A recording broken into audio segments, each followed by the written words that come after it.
Hey, what's going on, San Jose Sharks fans? Happy holidays and welcome to another edition of Shark City Hockey's live real-time reaction watch party. I am your host, Aaron James.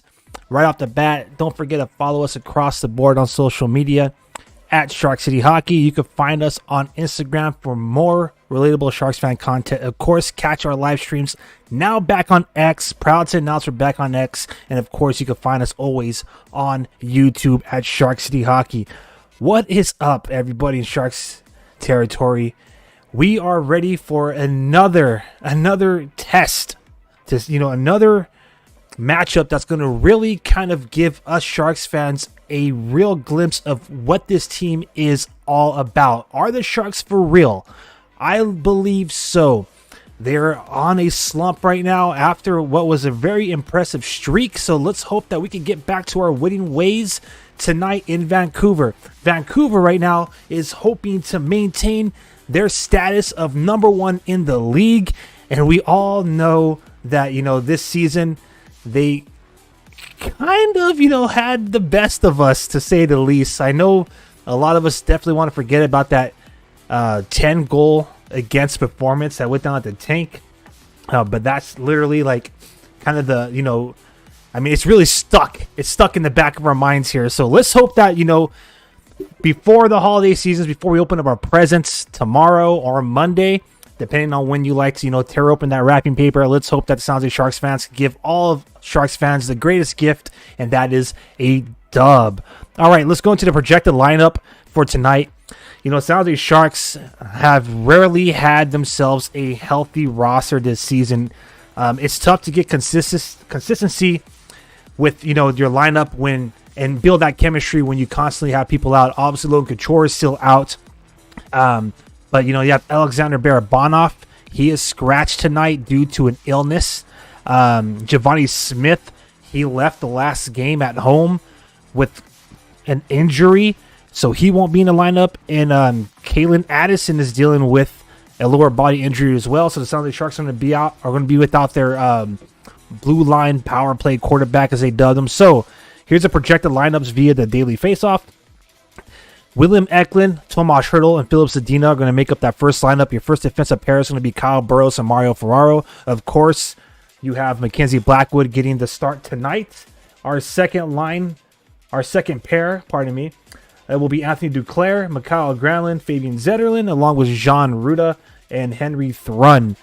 Our third lineup that we're looking at tonight is Kevin LeBanc, Luke Cunnin, and Mike Hoffman. Let's go back to that second line really quick. Your second defensive pair, I think I said this already, but Jean Ruda and Henry Thrun. Just want to make sure I throw it out there because I forgot. Third defensive pair, Kalen Addison, and which is inaccurate because I just reported he was out. And Nikita Hodiuk. My bad. As you know, I do this stuff on the fly, and after all, it's about to be the Sharks game right now. So your fourth line, Justin Bailey, Jack Studnicka, which is interesting because the Sharks just sent a pick and Nick Cicek, Vancouver's way for this guy. So here's his first matchup against his former club. Vancouver looks like they're going to be going back to their throwbacks and their matte finish helmets, the black jerseys, the infamous red and yellow skates. So, it'll be very unique game to watch for all those who love vintage hockey.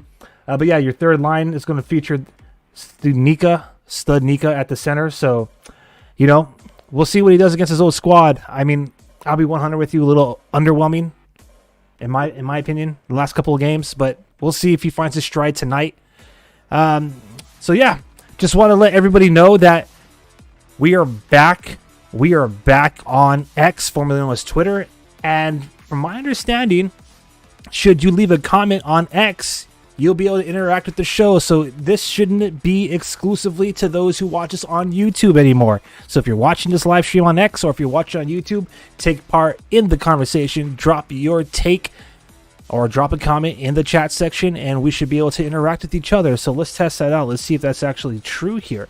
Anyways, opening face-off is about to go down in about, we'll say 5 minutes or so. So yeah, I am really hoping the Sharks could give us a dub for the holiday season. Nothing is better. There's no better medicine, to really silence some of the people out there who've been hating and throwing shade, nor is there any better medicine to, boost the morale up in a club than earning a dub, 2 points in the standings. So that's what I'm hoping to see the San Jose Sharks do tonight. All right.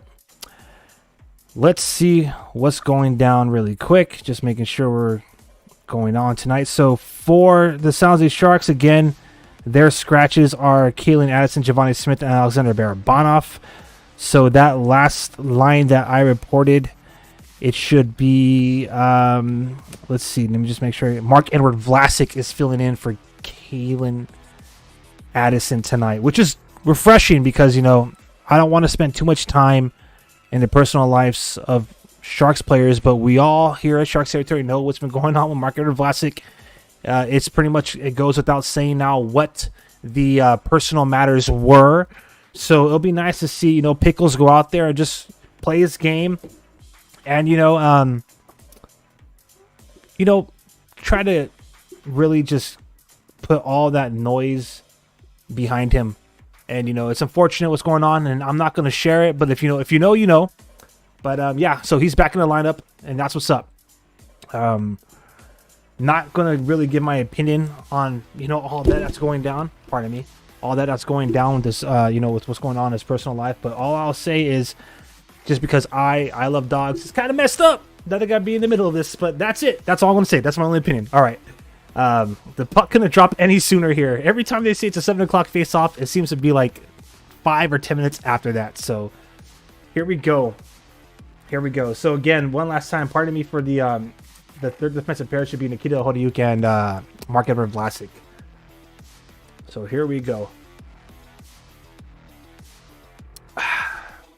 All right, so while we all wait, again, one last time, if you're watching us on X, you can now be a part of the conversation. So I encourage you to do so by dropping a comment in the chat. As a matter of fact, that'll be nice to see if it actually comes through. So I might just have to, maybe I'll test that myself a little later. We'll see.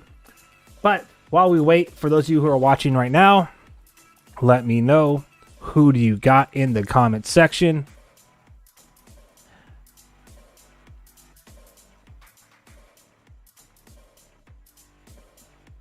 My bad.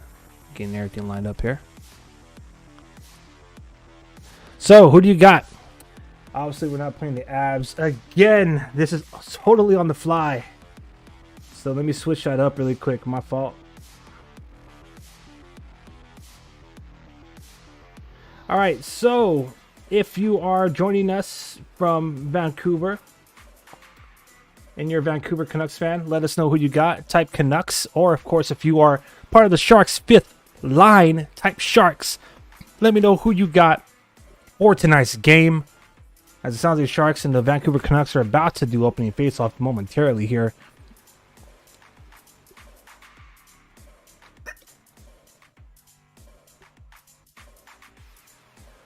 All right. Again, just welcoming everybody who's watching us right now live on X. Thank you very much. We are back on X.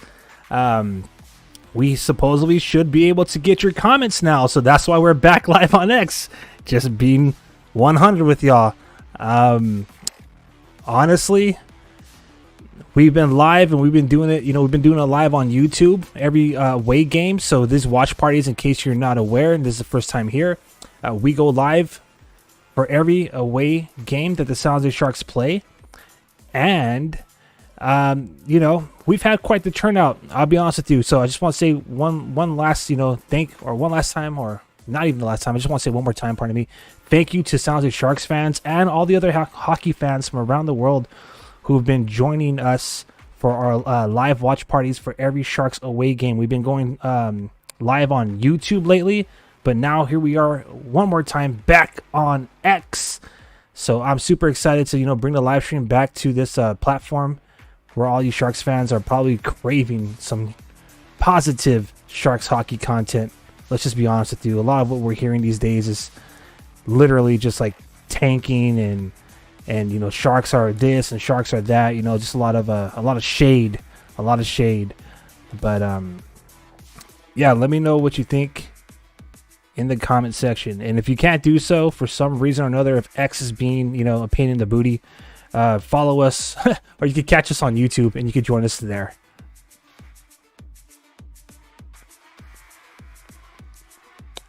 All right, so in the comment section, again, if you can, drop a comment. Let us know who you got. Type Sharks or Canucks. And we are patiently waiting for all these freaking ads. So, again, one more time, if you're new to this watch party, it's more of a real-time watch-along party. I might provide some play-by-play just to keep, Sharks fans not necessarily engaged, but just kind of, up to speed with where we are at in the game. But nonetheless, feel free to chat amongst yourselves and feel free to, drop your reactions to what's going on inside of the rink as the Sharks are about to do their opening face-off soon here. Even though, like last time the Sharks were in Vancouver, they had royalty doing the opening face-off, and that took forever. No royalty tonight in Vancouver watching the game, but my goodness gracious, this is taking forever as well.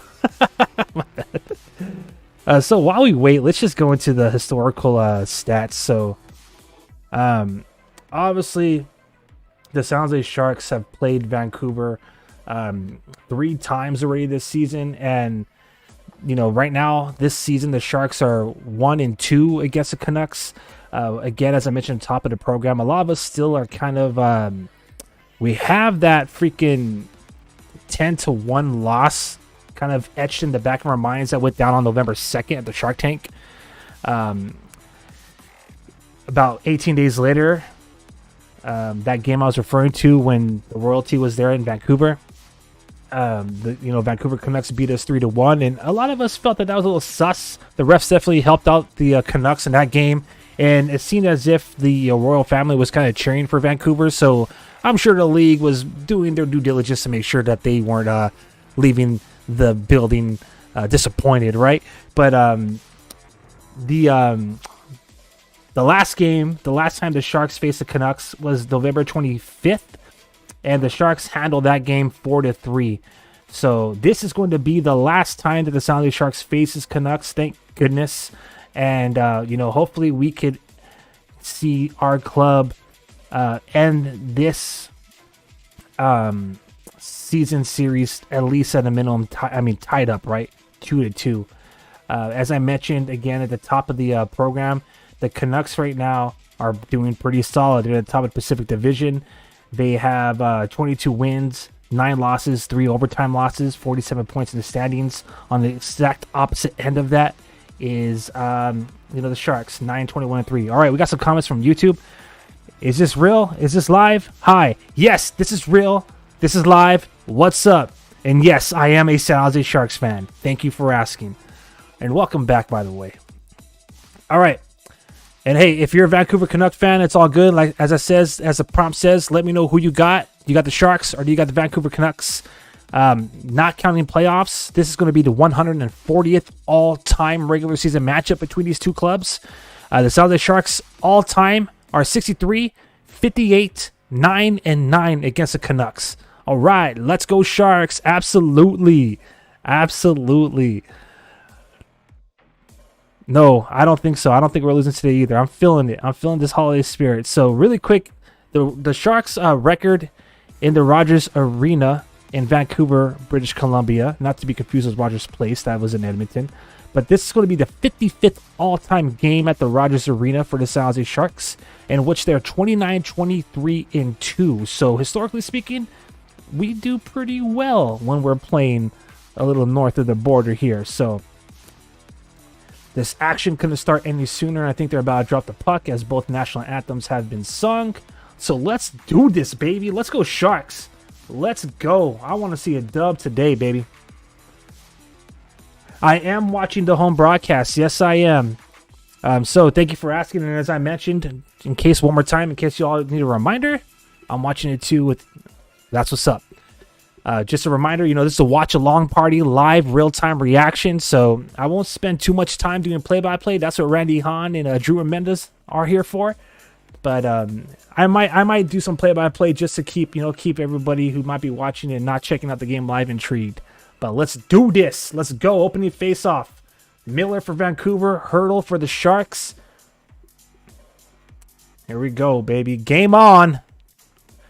Question already. Do you know when Couture is coming back? I don't know when Couture is coming back. I don't think anybody knows when Couture is coming back except Logan Couture.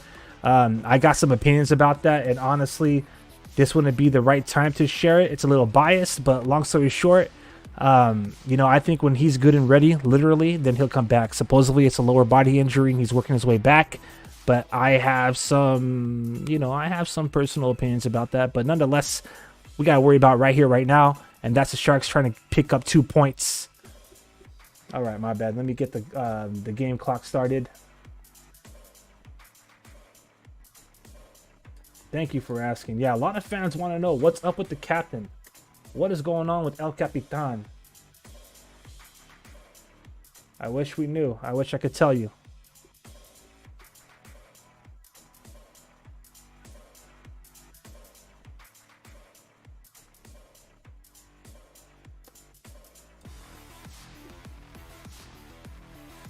My bad. All right, boom. There we go. Let's get rid of that. Let's do this.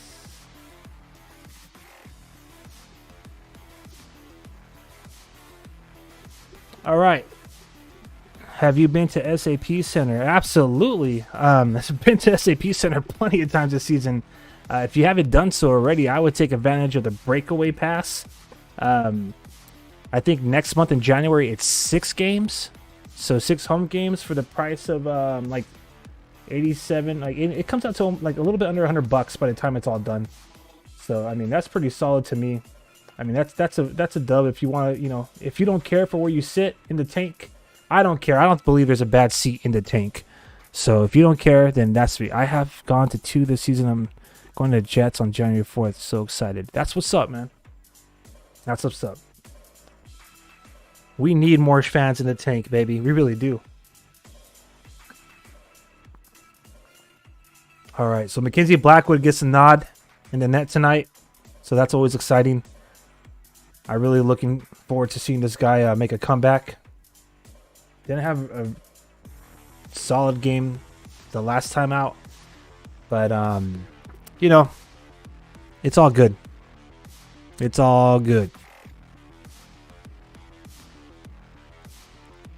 As a matter of fact, I think David Quinn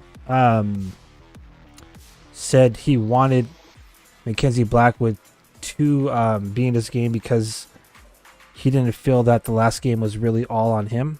So it's nice when the coach has a vote of confidence.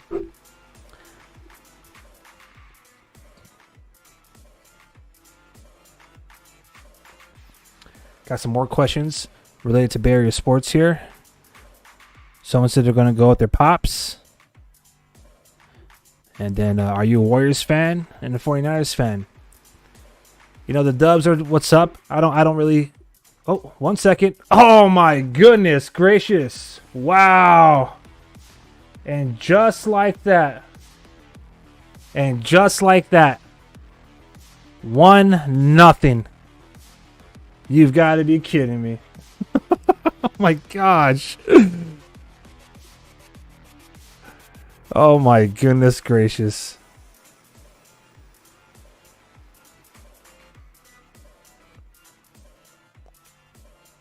My bad. I want to see how that went down. Oh, Granlund. The puck hit his skate. He lost sight of it, and it just gave. You know what? It didn't really help out with who was that in the line of vision of Mackenzie Blackwood? But Mackenzie Blackwood is slightly kind of taking out his, kind of screened on that. Not like a screen in the front of the crease, but he definitely had his vision obscured there. Boy, oh boy. So let's see who got the goal really quick here.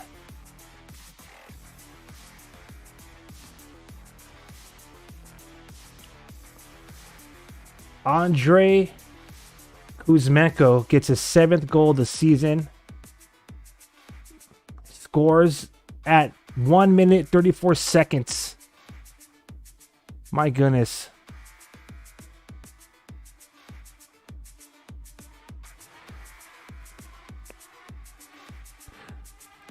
No, so I'm not gonna lie, they aren't a good team this season. Absolutely not. Not gonna lie. I'm not gonna say that they're a bad team, but I'm not gonna go out there and try to say that they're the greatest team of all time.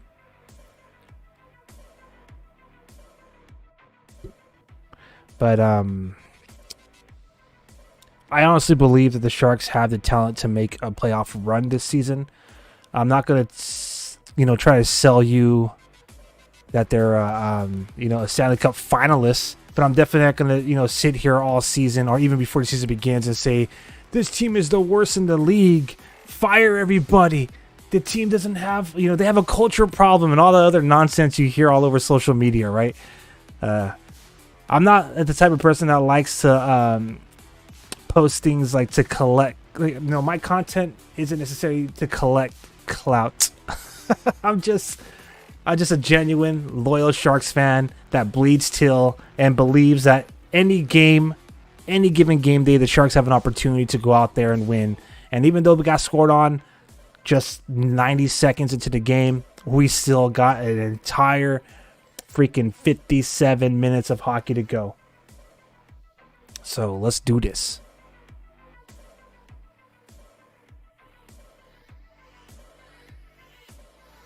Never give up on my Sharks. And as a matter of fact, neither should you, Sharks fans. I mean, if there's anything that the Sharks have taught us this season, especially on the road, it's that this game isn't over until it's over, baby. Right? So, let's go.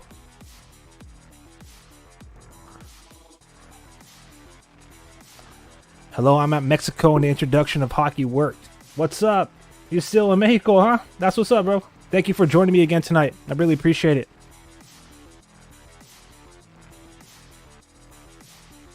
Oh boy, what do we got here? Almost a blast.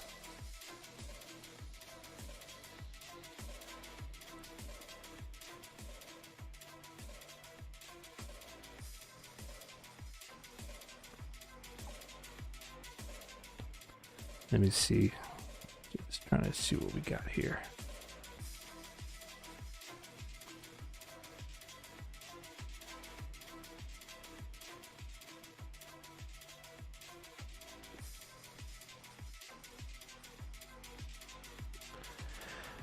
Alright, so the Sharks definitely did themselves no favors by allowing that early goal.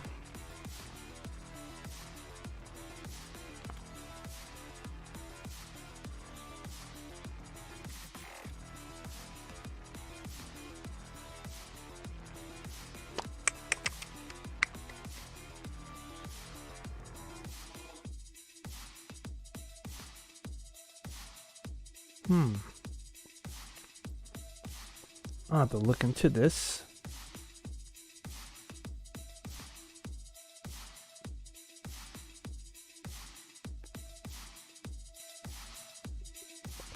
Alright, so the Sharks are, having some horrible freaking puck control right now.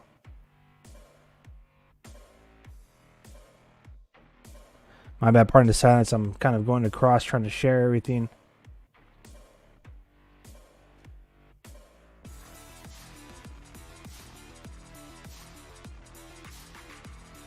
Also trying to see if I can configure this. Let me see if I can configure this stream here.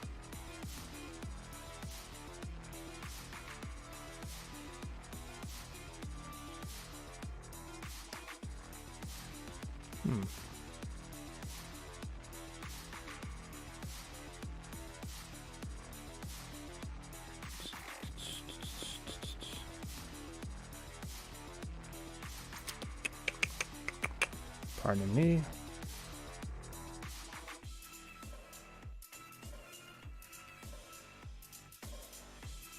Interesting.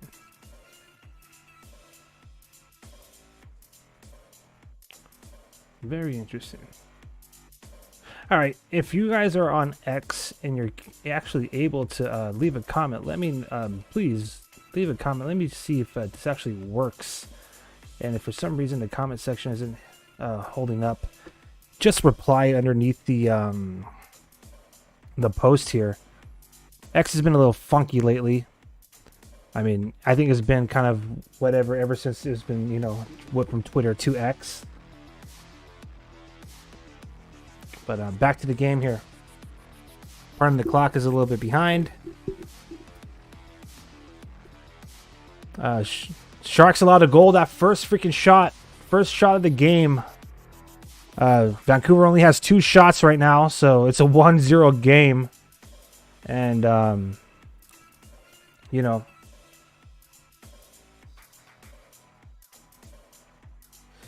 what can you do? What can you do?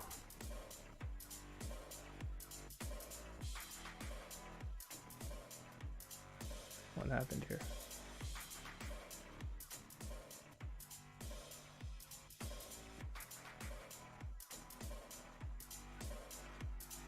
All right. Did we get a penalty?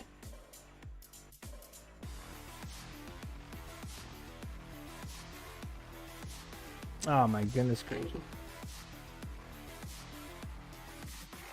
All right, so it looks like Mike Hoffman's going to go to the penalty box for interference here. I don't know why. Unnecessary cross check right there in the slot.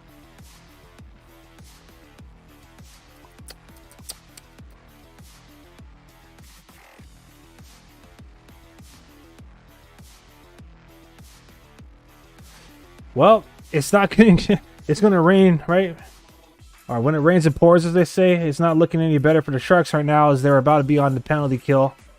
So, with that being said, let's get behind our boys.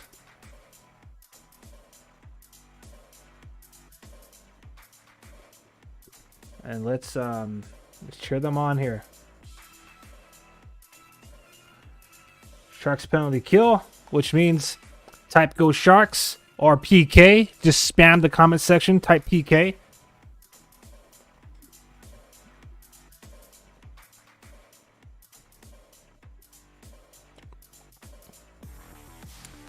Alright, here we go. My bad, I added a new device to my my stream here, and it's kind of lagging. I think I'll have to go back to the old one.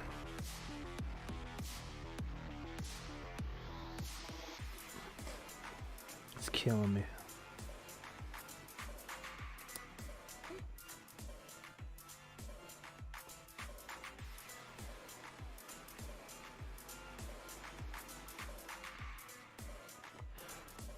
Alright, my bad, people, my bad. So the Sharks clear the puck. About 70 seconds of power play time for the Canucks remain. There we go. I'm just going to have to use my old school device here.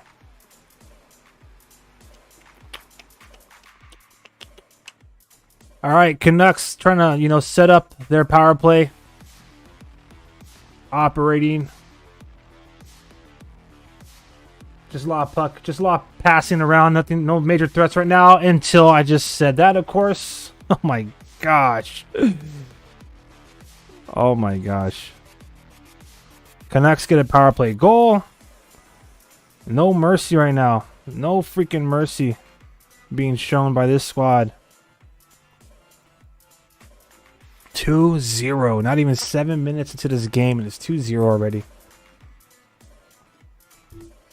I hope you all got your eggnog, because it's going to be a long night. Boy, oh boy.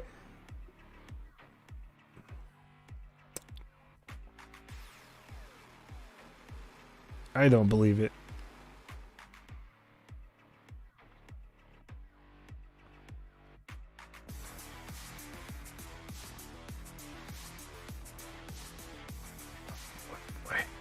Got a comment. Let's go Canucks. All right, looks like we got some Canuck fans joining. What's up? Welcome. If you're new to this, this is a watch party specifically tailored for San Jose Sharks fans. But we've had hockey fans from all over join. We've had Anaheim Ducks fans, Florida Panther fans, Vegas Golden Knight fans. Unfortunately, so welcome Canucks fans, and if you just discovered us, I encourage you to give this video a like.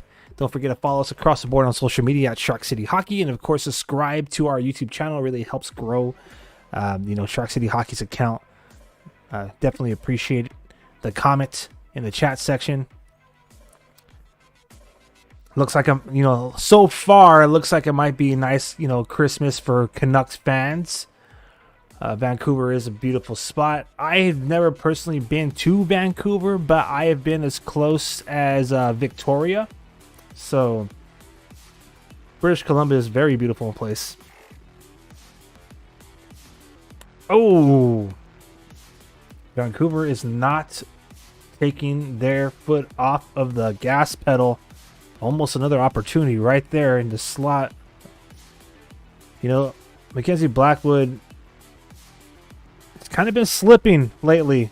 He had a very hot start, and Kaapo Kähkönen not so much. And it seems as if in the last few weeks, it's kind of been the exact opposite of that. Kaapo Kähkönen has kind of been the more stable, reliable goaltender for the San Jose Sharks, and Blackwood is kind of slipping in the goaltender competition. And of course, when you don't have that consistency with the netminers, that just does nothing but fuel the fire for all of those trade rumors. And that's something that I don't want to talk about or even entertain until come February. So we're give or take about 40 days away from that kind of conversation. But I really hope to see that these Sharks put it together. They're definitely in a slump. Illnesses and injuries don't help. It's kind of a shame because they were looking pretty hot there. For a minute, they were just 3 games out of a playoff spot. And now, they're right back where they started. So, still got a whole season ahead of us. Not really tripping too hard. We got a comment saying we finally have a good backup goalie. Hoorah. But yeah, we'll see. We still got a whole game ahead of us.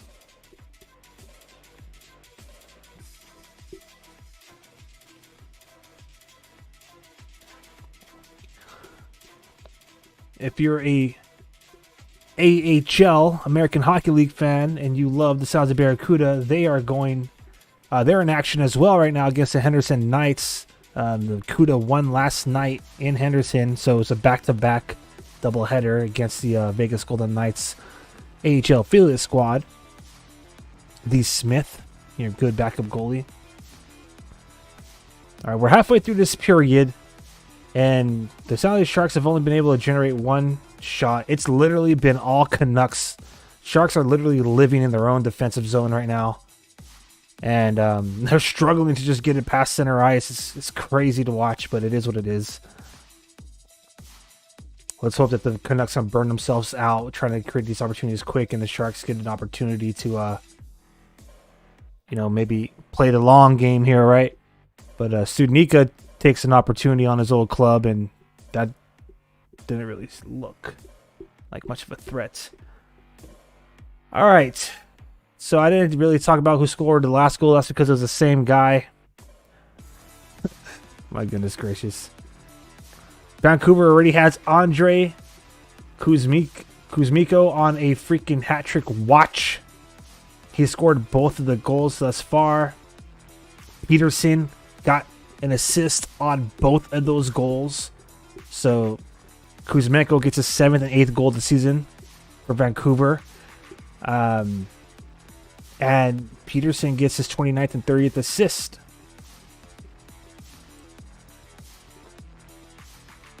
This is exactly what Vancouver Canucks fans want to see, because as of right now, it's pretty much a tie, but this victory will definitely put them ahead. But you have a 3-way tie for number 1 in the NHL. It's the New York Rangers, the Vancouver Canucks, and the Vegas Golden Knights with 47 points apiece. All tied for number 1 in the league. And just to get an idea of what's going on around the league, the Golden Knights, they lost their game tonight, so they didn't get any edge. They're not going to gain any ground in the standings. They lost 2-4 to the Panthers earlier today. And the New York Rangers, they won in overtime against the Sabres. So, just the way, just the nature of being here on the West Coast, Sharks and Canucks got one of the final 3 games of the night, the late night games here. And yeah, the Canucks have an opportunity with the dub tonight to to take the number 1 spot in the league. And I'll tell you right now, I love nothing more to see the San Jose Sharks spoil that party, baby. So this game isn't over yet. This game isn't over yet. But it's it's looking a little dire. So let me ask you, Sharks fans out there, predict, what's your predictions? Let us know in the comment section who you think's gonna score the first goal for the San Jose Sharks. Who's gonna get that first goal? Oh man. This is all Bootsy. We got 1 shot. We need some more shots if we want a goal.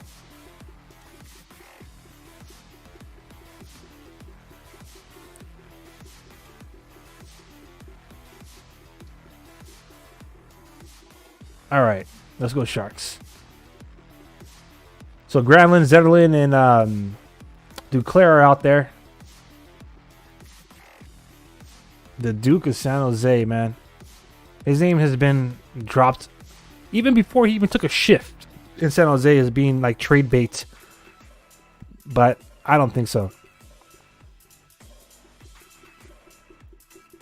I really hope he stays. Now, man, he's like the king of breakaway goals, baby. He really is.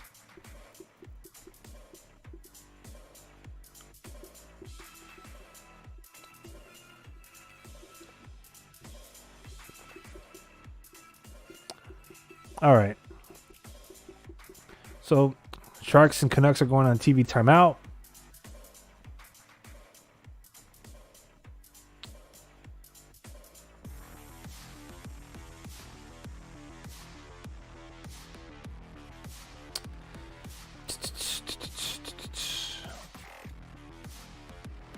Not too much here.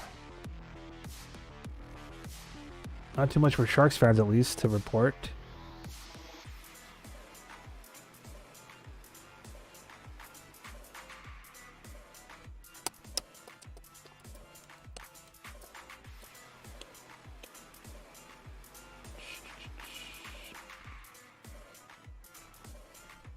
How long have you been a Sharks fan?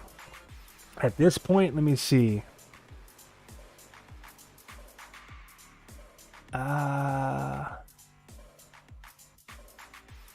Let me see. Let me see my math is mathing correctly. We're going on about 25 years. 25 years. So my little story with the San Jose Sharks is when they first came to San Jose, they actually visited my elementary school and they introduced. So I'm about to age myself here. But I was in first grade and they introduced all the elementary schools to the sport of hockey. They did it on rollerblades, but I didn't attend my first game. And then of course Sharky, right? S.J. Sharky, he visited our school plenty of times. But I didn't attend my first game until '99. Simply put, because growing up, my family, we didn't have the means to attend hockey games. I'm pretty sure some families today can relate to that, especially the prices at the tank. But which is why I highly recommend the Breakaway Pass. $89 every game of the month. That's per ticket, by the way. But back to the point. My first time I've ever attended a game live in person was in 1999, and I was hooked ever since. I actually played hockey because of it. Played goaltender, by the way. I played every position, but I love playing goaltender. I had my own kit at one point, but I ended up donating that to it's a roller hockey rink around here in San Jose. It's called a Silver Creek Sportsplex. So I donated my kit, my whole goalie set, to that place because when I grew up, I didn't have my own set. And I figured, as I got older, recreational hockey just wasn't, no longer a thing for me that I could necessarily partake in. Just things going on. But long story short is I figured just donate it, let someone else have an opportunity to have a kid out there. But yeah, it's been almost 25 years solid. I've seen some of the greatest players and some of the greatest teams, and I've seen some pretty not so great teams. And on that note, it's been a pleasure watching this team grow. It's been fun seeing how many freaking legends have laced up for the Sharks. And I'm going to say it one more time, and maybe it's just, again, because I bleed Till, but I firmly believe that, this roster right now they have the ability to make it to a wild card spot. I've been saying that from the beginning. And up until maybe 5 games ago, a lot of people were starting to get that same buzz and vibe here in Sharks territory, despite having, putting the Sharks and counting them out from before the puck even dropped in September. But yeah, to answer your question, I've been a Sharks fan for almost their entire existence. They've been around for 33 years now. So, from 91 to 99, 8 years I missed, right? So, I was a kid anyways, so I was down, I was bound to miss it. But let's go Sharks. Let's go. Here we go. Duclair, Granlund. Duclair shoots, scores! Woo!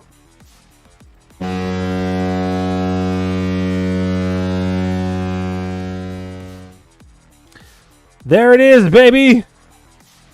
There it is, Anthony Duclair. I was just praising that guy. Yeah! Woo! Anthony Duclair, the Duke of San Jose. This is why I say that Granlund, Duclair, and Zetterlund are the top line on the San Jose Sharks, man. That freaking line has been outstanding this season.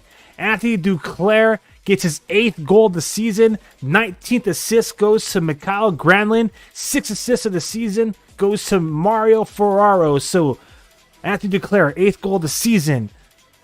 Mikael Granlund, 19th assist of the season. Mario Ferraro, 6th assist of the season. And now, this lead is cut in half. Let's go, baby. Let's go. We got a Canucks fan. No!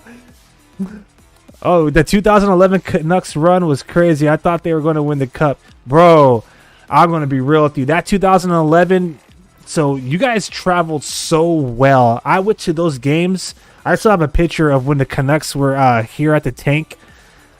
As a matter of fact, Sharks Twitter actually reunited myself and some of the people in that photo when I shared it a couple of years back. But long story short, the Canucks fans, they came through. They traveled well, and that was probably one of the, like, for me, I feel like the Sharks, that was their team, man.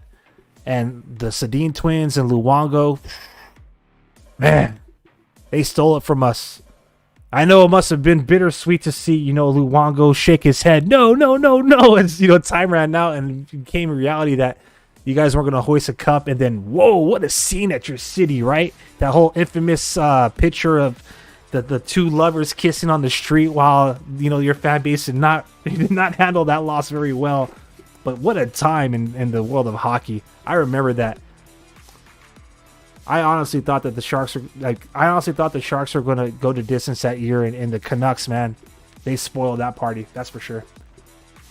So that's why I'm when we play the Canucks, to me, it's like when we play the Blues, when we play the Stars, the Avs, or some of you more recent fans, the Knights. There's just that deep playoff history, man. So, game is 2-1. So let me update the scoreboard. My bad. Sharks have won. Just under 5 minutes to go in this game, or this period, pardon me. As I've been saying all season long, even though the Sharks get outshot, they take advantage of their opportunities. And look at that. 1 goal on 2 shots, baby. I love it.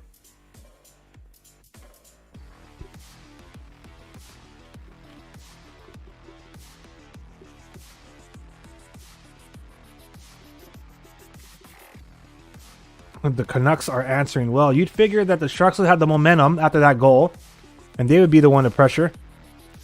But yeah, the Canucks, they're right back at it. They're working right back at it.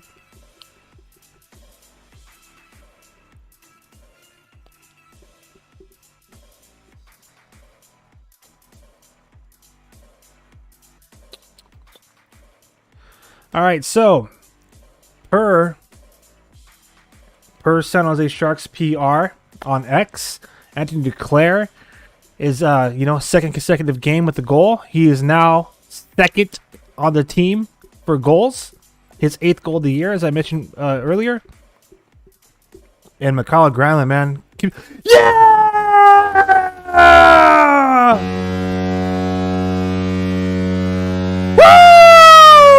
Woo! Let's go, baby! Let's go! How about them Sharks, baby? How about them Sharks? Yeah! 2-2. My bad. check your earplugs or your earphones. My bad. Tomas Hertl, baby. As I mentioned before, it ain't over till it's over, baby. Tomas Hertl, yeah, his 12th of the year. Philip Zadina with his 5th assist, and Mario Ferraro gets another assist on these goals. So 2 assists for Ferraro. Woo! 7th of the season. I love it.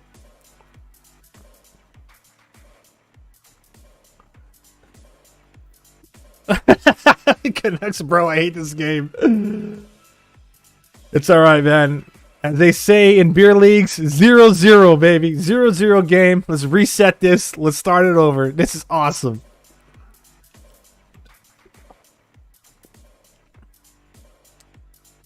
Here's a good time to ask one more time. Who do you got? Type Sharks or Canucks in the comment section. Let me know who you're representing.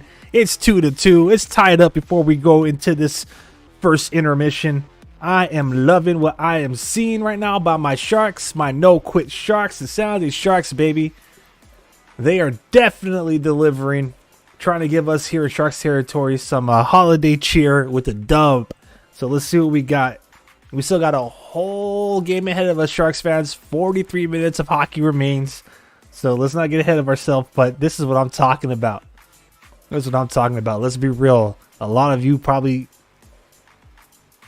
turned the channel or even like chimed out because you're like, oh, great, here we go. 2-0 right out the back. But look at that. How freaking, let me see. Let me do my math here. So Anthony Duclair, 13:32 makes it 2-1. 16:22. About 3 minutes and what? About 3 minutes, 10 seconds or so, right? Apart. Give or take. Give it about 3 minutes, we'll say, apart. Tomas Hertl with that backhanded shot makes it a freaking 2-2 game. That's what I'm talking about.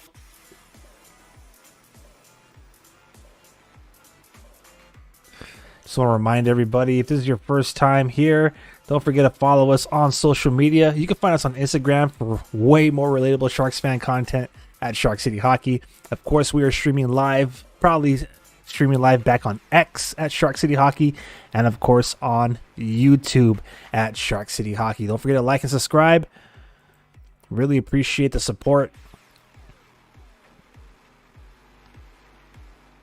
Oh, man. Duclair and Hertl. What a freaking, what a combo, baby. Of goal scorers that is. Love it. All right, here we go.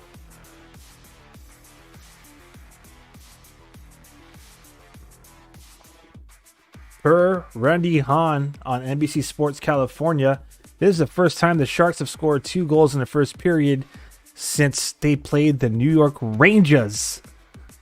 Wow. It's been a minute. It's been a hot minute.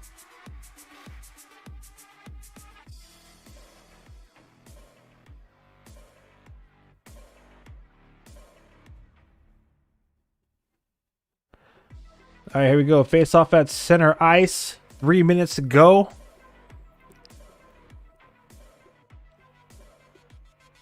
I love it. There's some exciting hockey. The Canucks look a little unsure of themselves now. I mean, they're still bringing the pressure. Oh!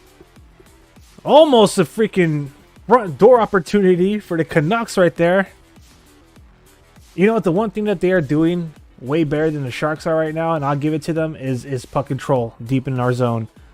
But the Sharks don't need that. They just need that freaking shooting lane, baby. And will bank it home. Here the Sharks go. Tomas Hertl's out there. Sedina. Eklund. Eklund hunting pucks. Sends it behind the net to Hertl. Alright. A lot of chipping and chopping at the puck. The Canucks are able to clear their zone. Oh, Henry Thrun gives it away. Ooh, nice. Henry Thrun gave it away, but his, went right back to the freaking pass attempt and took that skater out. So that was what's up. Here we go. 1:40 remaining in the period.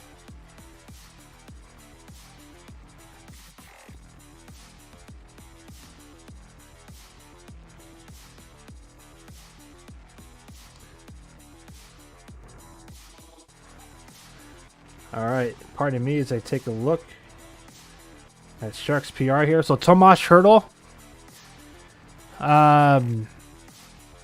obviously his 12th goal of the season. As I mentioned earlier, Mario Ferraro did get his assist on both of those goals. So this is now the first multi-point game of the season for Super Mario. So that's what's up.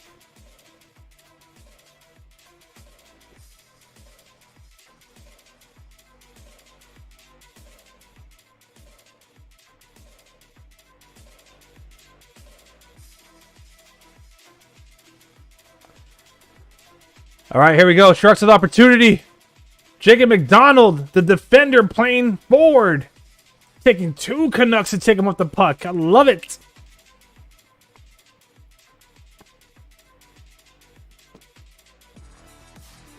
This is Jossum, baby. This is Jossum. Here we go. Ooh. Sharks are freaking bringing the pressure with less than a minute to go here. Would love to see the Sharks escape this first period with the lead. Yes. Ferraro dumps it down deep around. Granlund to Duclair. Oh, man. Duclair with a huge opportunity right in front of the crease. Ooh. Made the Canucks ice the puck. I love it. This line, baby, I'm telling you, this is the Sharks' first line. I don't know why they keep listing them as second line. Duclair, Zetterlund, and Granlund, without a doubt, is the Sharks' top three forwards. Without a doubt. All right, here we go. Almost 30 seconds remaining.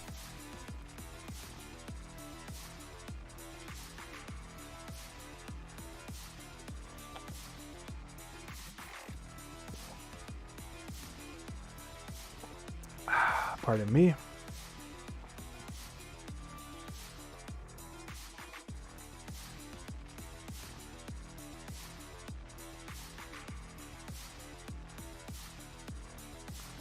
All right. There's really 10 seconds remaining, so pardon the time. I'm a little ahead here. I was just kind of looking at some stuff, getting prepared for our intermission here. So once the clock hits 0, I'll take a quick break. Get our first intermission stats all compiled for y'all, and then we'll come back and we'll talk about that first period. All right. I imagine that this period will end with the 2-2 tie, and that looks to be the case as Vancouver is electing to kind of just shave some more time off the clock and then dump it deep, and there it is.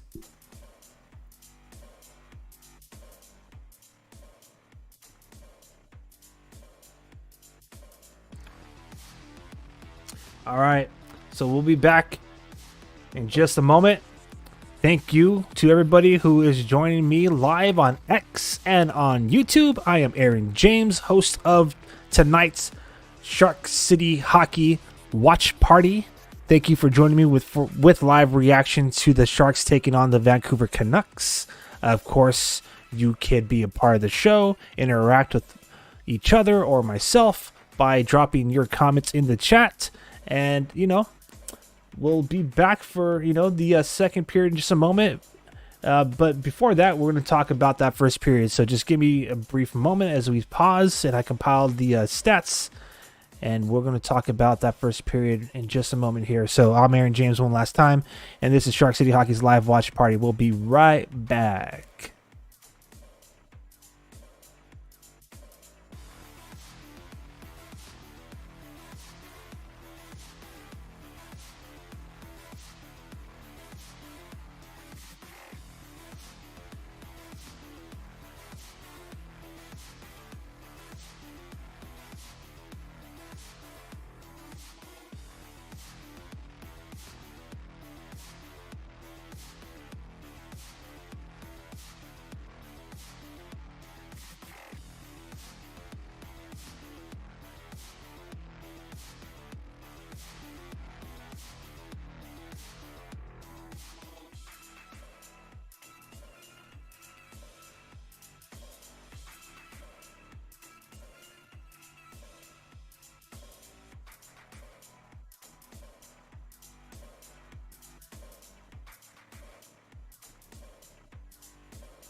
All right, what's up, everybody? Thank you. As promised, we're about to have those first intermission stats, so here we go. All right, so it's been a very intriguing game at the Rogers Arena there in Vancouver, British Columbia, Canada. That is not accurate. What happened there? My bad. I just noticed that my shots took a jump. So let me just edit that really quick. I don't know how that happened. There we go. Boom. All right. So shots on goal for the San Jose Sharks is 5. Vancouver Canucks with 6. The score is 2-2. So pretty tightly contested game. Obviously, it didn't start very well for the San Jose Sharks. They allowed 2 rather quick goals. First off, the first shot of the game, just a minute and 34 seconds in. You had Vancouver Canucks Andrei Kuzmenko. He scored his 7th goal of the season, and then he followed that literally like 5 minutes and 20 those seconds, give or take some change later. So about just 5 minutes later, he scored his 8th of the season on the power play. Mike Hoffman got called for interference against Quinn Hughes with, well, kind of looked like a cross check to the back. He was just trying to shove him. Mike Hoffman was trying to set up in the crease. He was trying to set up, take up some real estate, maybe even potentially screen Vancouver's Canuck goaltender, Casey DeSmith. Or excuse me, not Casey DeSmith. That's your backup. Thatcher Demenko. There we go. So he was trying to screen Demenko. He tried to create some space, but he shoved Quinn Hughes a little too hard there, and he hit the ice. So they called Mike Hoffman at 5 minutes and 37 seconds in the first period with interference, sent him to the box. That's when Kuzmenko got his 8th of the season, his 2nd goal of the game. So back-to-back goals for the Vancouver Canucks and for Kuzmenko, pardon me. Then, let's see, about 3 minutes past, about 13 minutes, exactly, 13 minutes and 32 seconds. So about 6 minutes or so after those 2 goals surrendered, Mikael Granlund, apparently. Are they changing it? That makes 0 sense.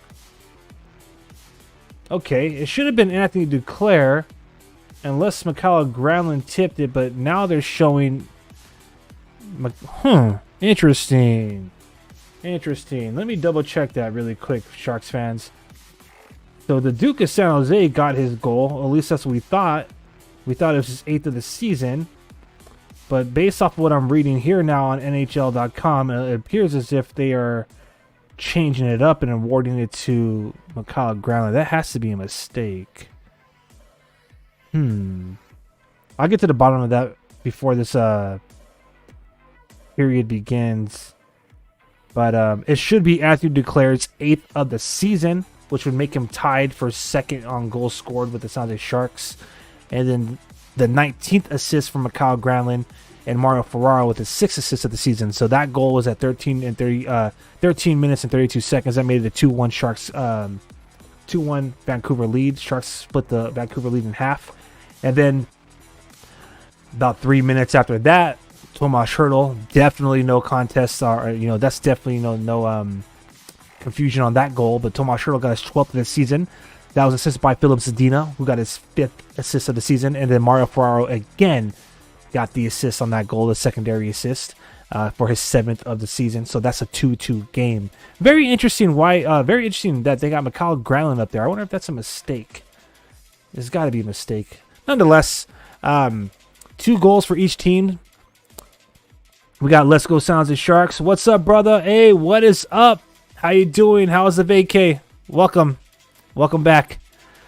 And thank you for joining us here. So, yeah, for some reason they changed it to Mikhail Granlund. I wonder if he tipped it in or something like that. That should be the Duke's goal, but it is what it is. The game is tied up. Sharks have 5 shots on goal. Vancouver Canucks got 6 shots on goal. They are owning the Sharks in the faceoff circle right now, unfortunately. 62.5% of the faceoff draws have went Vancouver's way. Let's just see who's in the faceoff circle for the Sharks. Let's see who's responsible for that. Luke Cunningham has 25% of his draws won. Studnicka, however you want to say it, 20% of his draws. Hertl has 25%. Mikhail Granlund, 62.5%. Justin Bailey's perfect, 100% in the faceoff circle, but all of that is combined for 37.5% of the faceoff wins for the San Jose Sharks. Again, a power play goal was surrendered, so that makes Vancouver 1 for 1. The Sharks were not awarded a penalty in that period, therefore, they are 0%. So, we'll see if we get an opportunity this second period. It will be very interesting. Not too long ago when we were playing the Coyotes, not a single power play was awarded to us. I hope that's not the case tonight. Let's see if the Sharks can get under the Canucks' skin, get them a draw penalty. So 6 hits for the San Jose Sharks, 8 for the Canucks. I imagine that the physicality will pick up in the second period. Block shots are now changed, so it is 3 for Vancouver, and we'll have to add 1 more for the San Jose Sharks to make it 6. As usual, NHL.com kind of updates their webpage as the intermission goes on. But there it is. As far as giveaways, San Jose Sharks have 2 giveaways. The Canucks have 7 giveaways. And 0 takeaways for the Sharks, 3 takeaways for the Canucks. For those of you who missed it, this is the 4th game of the season. The Sharks are 2-1 thus so far this season. We're looking to even up the series. This will be the last game we play against the Canucks, if I'm not mistaken. So yeah, 2-2 game going into the first intermission. I'm loving it. So let me know who you think will get the next goal. Is it going to be the San Jose Sharks? Will it be the Vancouver Canucks? You could type SJS for the San Jose Sharks or VAN for Vancouver Canucks. Whoever you think is going to score the next goal in the second period. All right, I'm Aaron James. We have about 7 minutes before they drop the puck for the second frame of this contest. So we're going to take a quick break, and then we'll have, again, live reaction to the San Jose Sharks taking on the Vancouver Canucks here. It's a holiday watch party at Shark City Hockey. Whoa, pardon me. We didn't score a goal. It's the intermission. My bad. I pressed the wrong button there. But we're moments away from the intermission. Just really quick, let's talk about some scores going on around the league. Here's some of the games that went on earlier. The Stars, Dallas Stars defeated the Nashville Predators 3-2 on the road. The Golden Knights lost to the Florida Panthers. So congratulations, Florida Panthers. I don't know if it counts, but you had your Stanley Cup rematch, and the Panthers won 4-2. I don't know if it's going to help, but we always love a Golden Knights loss here in Sharks territory. The Maple Leafs defeated the Blue Jackets on the road 4-1. The Wild won at home against the Bruins 3-2. New Jersey gets a dub against the Detroit Red Wings 3-2. The Penguins lose to the Ottawa Senators in overtime 4-5. I'm sure ex-Sharks Erik Karlsson didn't really care so much about that. That's hilarious. Another shootout or another overtime game went down in Washington where the Lightning defeated the Capitals in a shootout 2-1. The Islanders defeated the Carolina Hurricanes on the road 5-4. The New York Rangers defeated the Buffalo Sabres 4-3 at home in overtime. The Seattle Kraken defeated the Anaheim Ducks 3-2. The Blackhawks lost 5-7 to the Blues. And going on right now in the third period, the Coyotes are losing to the Avalanche 4-0. There's 15 minutes remaining in that game. The Flames are currently losing to the Kings 1-2. They're in their first intermission. That's about to wrap up. And of course, our San Jose Sharks just tied the game up. 2 unanswered goals against the Vancouver Canucks 2-2 as we get ready for the second period. I am Aaron James. This is the Shark City Hockey Watch Party. We'll be right back with the second period action. And again, one last call to action. Let me know who you think is going to score the next goal in the second period. Will it be the Canucks or will it be the Sharks? I'm Aaron James, and we'll be right back.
All right, what's up, everybody in the Sharks fifth line? This is the Shark City Watch Party, a holiday party. Happy holiday weekend to everybody. Thank you for joining me. I am Aaron James. We already got a debate in the comments section.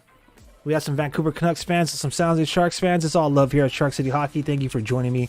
Again, just going to remind everybody, if you haven't done so already, please like this video and subscribe if you haven't done so. You can find us on social media across the board, Instagram, X, and YouTube at Shark City Hockey.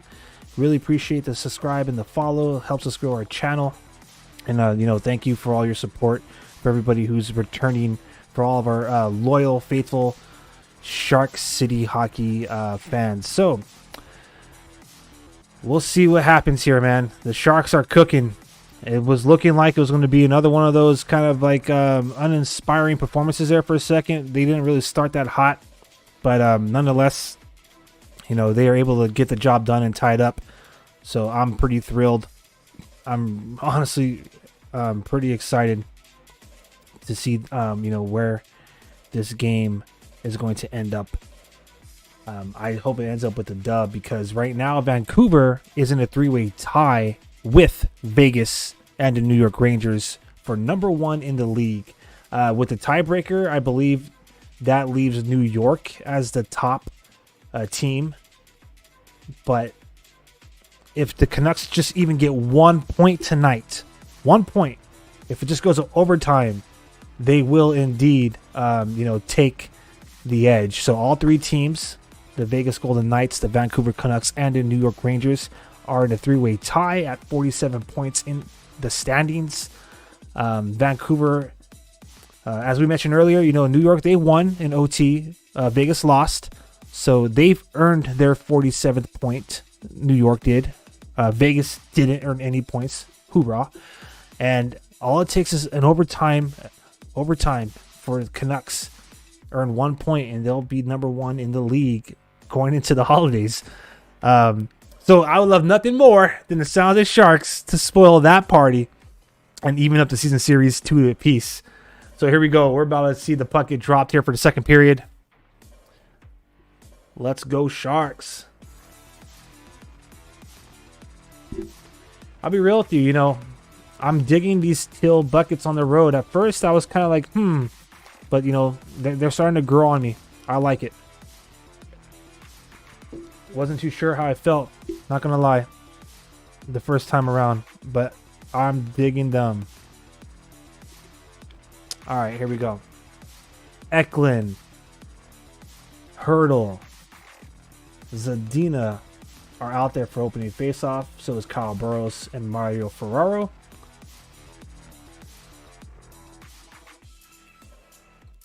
Come on, ref. Taking forever to drop that puck. All right, there he goes.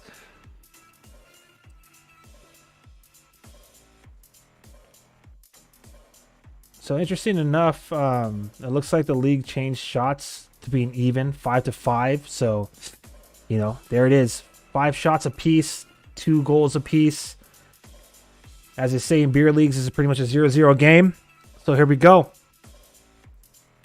Vancouver picking up right where they left off, bringing the freaking pressure and the heat often and early. Here comes the Sharks' chance to break out of the zone, but that gets broken up with a takeaway by Vancouver. But they just give it right away too. Here we go. 3-on-3. Zadina shoots. Nice gloves. Saved by D'Amico.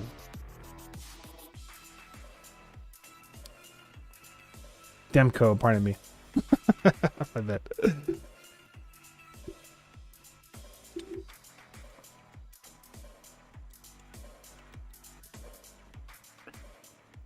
All right, let's get that real first line out there. Let's get Duclair out there. Duclair, Zetterlund, Granlund. They win the face-off.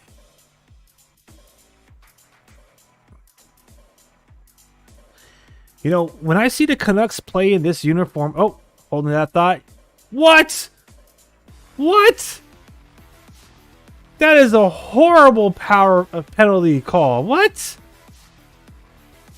Kuzmenko, who's trying to work on his hat trick goal. Looks like he freaking blew a tire, but they're saying that Nikita Hodachuk tripped him. Oh, come on. That is the weakest call ever. That is some straight bull shark. Bogus call.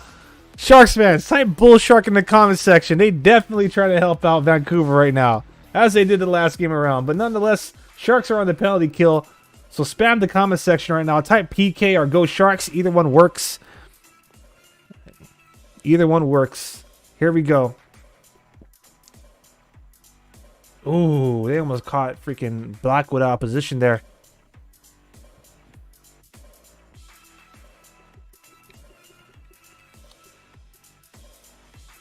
Quinn Hughes. What the heck was that? I'm sorry. I was just watching the Sharks let Quinn Hughes literally just skate right past them. No pressure. Just go ahead. Here, have some real estate. And enter our own zone.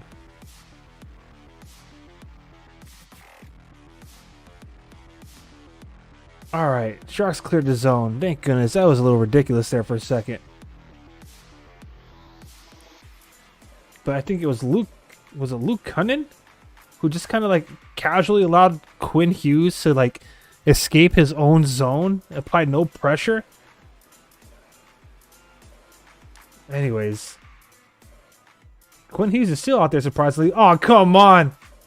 He blows a tire. Thank goodness. Hurdle steals it. Oh, Hurdle, you should have fed that. You should have fed that to freaking. Oh, my bad. You should have fed that to Zetterlund, but no, he went backwards with it. Alright, it is what it is. My bad. I would have loved to see another shorthanded goal by the Sharks.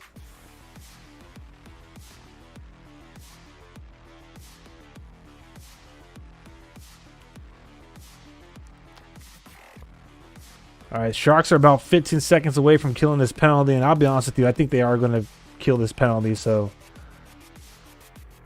that's what's up. 5 more seconds remain on the man advantage for the Canucks. That is really it. Once they enter the zone, this power play is over. So it's all about making sure that the Sharks could shut down the pressure here.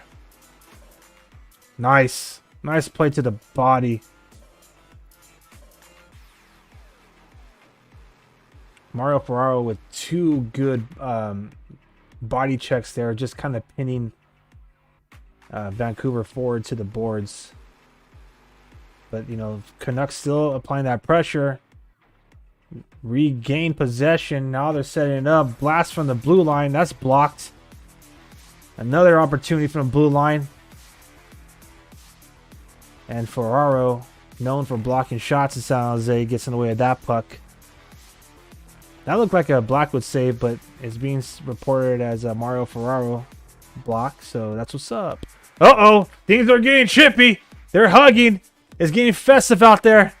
It's getting festive for the holidays! Ferraro loses his helmet. He's yelling. Ferraro's gonna get a penalty for that?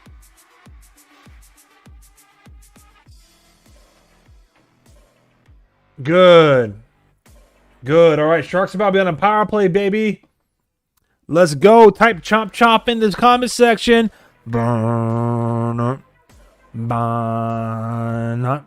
Yeah. Vancouver Canuck getting a little emotional there. Dakota Joshua roughing against Mario Ferraro. Sharks finally get their first look on special teams. Let's go.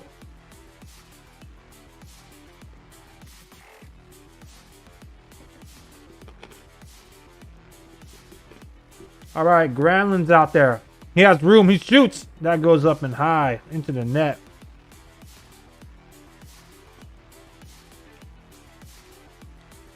All right. So that took 5 seconds. Sharks win off the faceoff. Granlund had a lane. He elects to shoot. Deflects up into the netting. So here we go. Reset again. Deep in Vancouver's Canucks zone. Hurdle wins the draw one more time. I love it. Granlund now. Again at the point. He gives it to Eklund. Eklund to Zetterlund. Back to Granlund. Eklund on that left face-off circle. Tries to give it to Zetterlund, who is completely covered by 2 Canucks. I don't know why Eklund made that pass, but it is what it is. Sharks maintain possession and pressure. Granlund, they should try dumping it deep, baby. Do something because that point is covered. And then, yep. And it gets swept all the way down. Vancouver Canucks clear the zone. Let's not go. I like it. I like it. We have some Canucks fans in the commenting here in with the Sharks' 5th line. I like it. Eklund, baby. Oh, Eklund almost.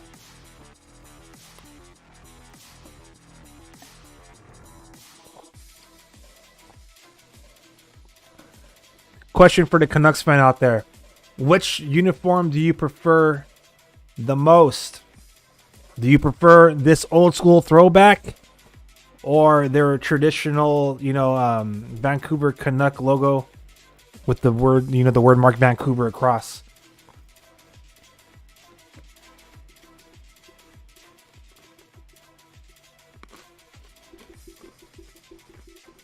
All right, the bank is out there with McDonald, Zadina, Duclair. The Duke with he shoots it. Rebound. Ah, cleared. Oh, there's SJ Barkey. Sebastian James Barkey. If you hear my puppy out there, Or if you hear any barking, that's my puppy, my bad.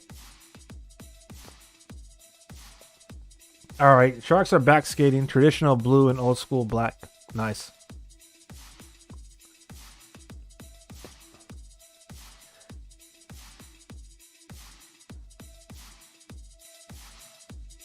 Oh my goodness. The last thing we need is a freaking odd man rush on the shorthanded. Sharks have been infamous for that this season.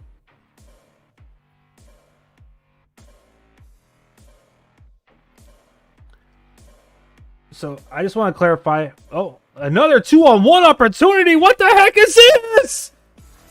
What is this? Why? Why? Oh my god. It doesn't matter if the penalty expired or not. Technically it's an even strength goal, but that started short-handed. 2-on-1. I don't believe it. Why? This is ridiculous.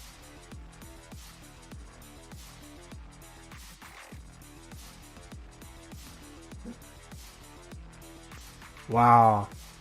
And then Ferraro, I don't know what you're doing.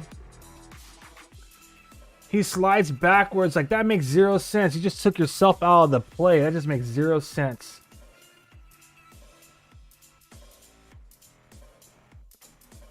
My goodness gracious. This guy's winning the cup. Oh, man.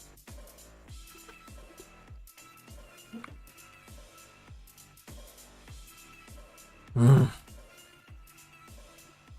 don't believe it.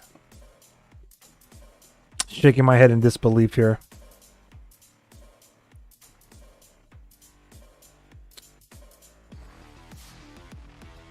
What we got? Hi. Insult to injury. It looks like the Sharks are getting called for a penalty for high sticking. Oh my goodness. Here we go again. Shooting ourselves in the foot. It is going to be Luke Cunningham for high sticking. That last goal, by the way, is his second of the season, scored by Niels Aman. Again, it was literally just a couple of seconds away from being a shorthanded goal. It's technically an even strength goal, but nonetheless, 3-2 Vancouver. That goal comes at 6 minutes and 3 seconds into the second period. Dang. Wow. Okay, that's it. That's all I'm going to say. I'm a little bit in disbelief. No lie. No cap. All right, give me, pardon me as I take a quick pause here. I'm going to share this stream with other fans.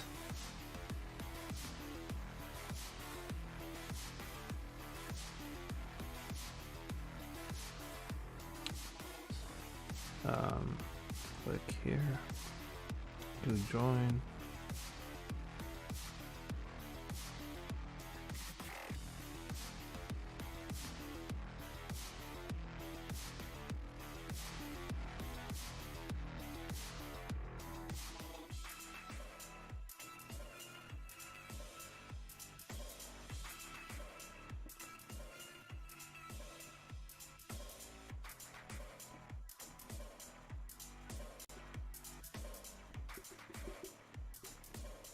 All right.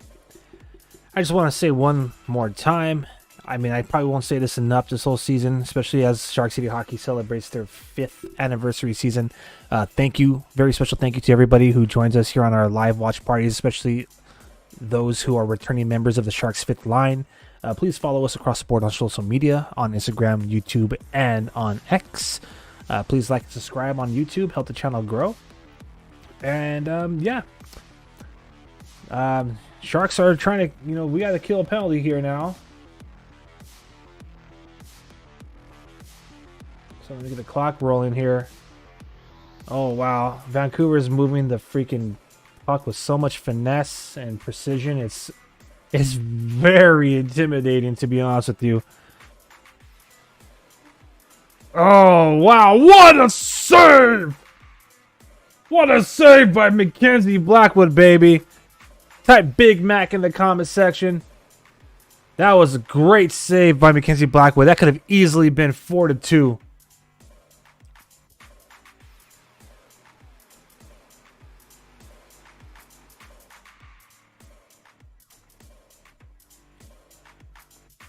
All right, so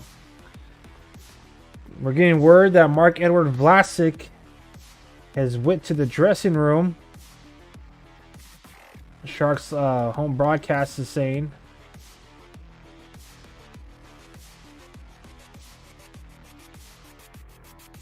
Don't know what's going on. But now that means the Sharks are down.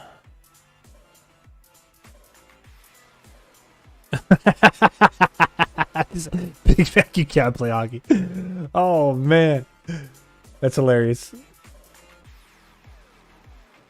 It's all, I appreciate chirping. I really do. I do it too, especially when I'm live in the arena.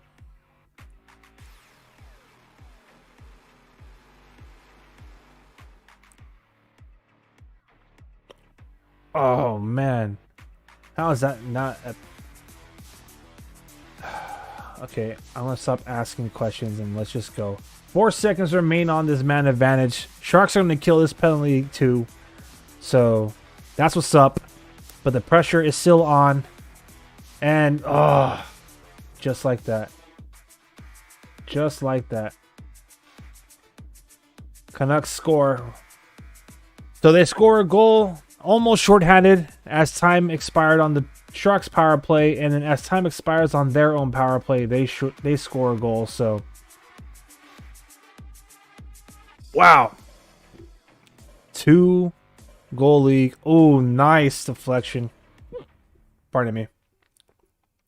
I normally don't praise the other team, but it is what it is.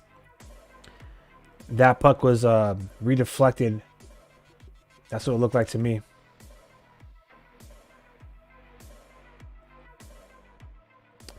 Winning the cup this year, next year, that's a bold prediction.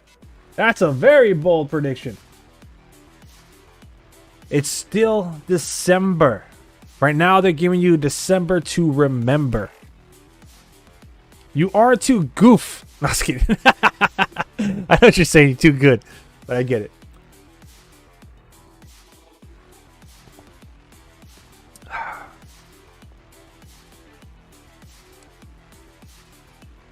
Come on, baby.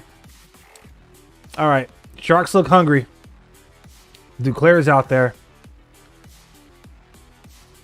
Oh, wow. I was reacting to how quickly the Canucks advanced that puck from their own zone into ours. I'll be real with you. I'm not very fond how the NHL eliminated the two-line pass rule. I know it makes for quicker, better, faster hockey. I don't know if say better, but faster hockey. But I liked the 2-line pass rule, just like I liked the icing where you had to go and skate and actually touch the puck. But I'm just old school.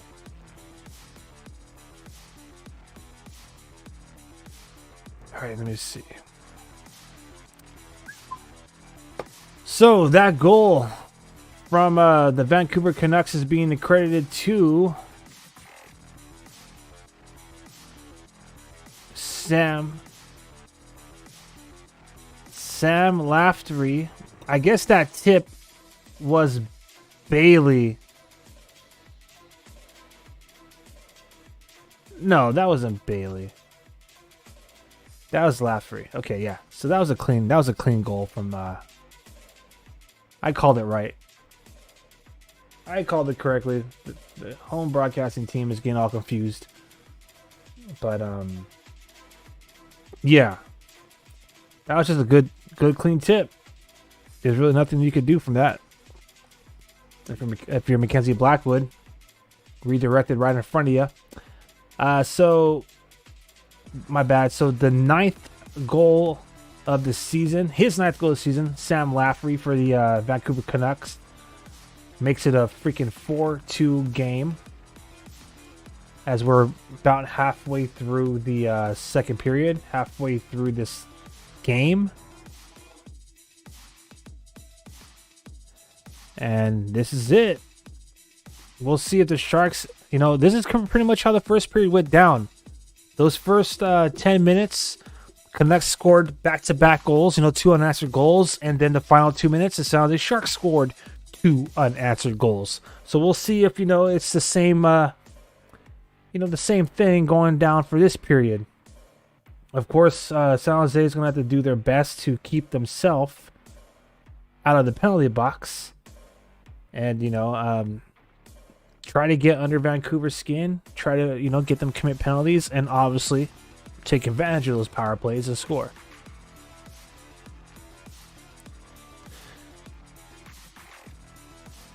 If Lafferty scores a goal, face reveal. Face reveal. I thought about face reveal, but I think we'll have to do that for something a milestone a little bit higher. Maybe like if we get like 1,000 subscribers or so. But since you're new to the show, since you're new to the live stream, I'll just let you know. I do space ghost coast to coast kind of vibe here, so that's what the character animator is all about. Also, I think there's just an abundance of people who cover the Sharks, and you get those, full frontals from them, on a regular basis. I don't want to just, add to it. So we'll see. Maybe one day. I'm actually considering getting a band of Sharks fans together and maybe doing a live watch party with an entire, gang of Sharks fans. And then in that case, maybe, just maybe, there'll be a quote-unquote face reveal. But until then, I'm Batman. No, just kidding. Here we go. Puck has been dropped.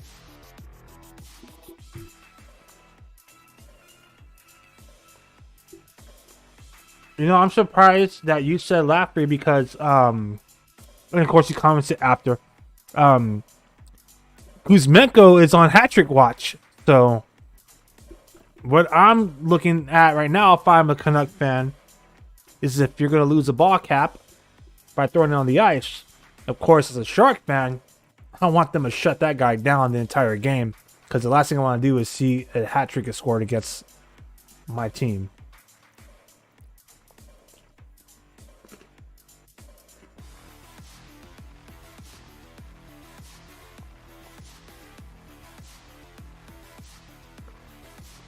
All right, let's go Sharks. Come on, baby.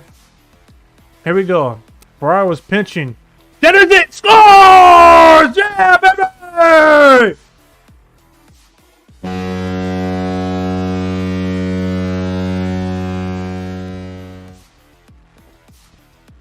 Woo! Just like I said, baby. First period. Vancouver Canucks, 2 back-to-back unanswered goal. Then the Sharks, in the second half of that first period, 2 unanswered goals. Here we go, same story. Canucks, 2 unanswered goals, first 10 minutes. And now, Zetterlund with the great freaking goal. First of all, how about Mario Ferraro, all right? Mario Ferraro pinches all the way down to the blue line. He centers it, and Zetterlund buries it. So Mario Ferraro has freaking 3 assists tonight. He has an assist on every single Sharks goal. And now it is 3-4. San Jose.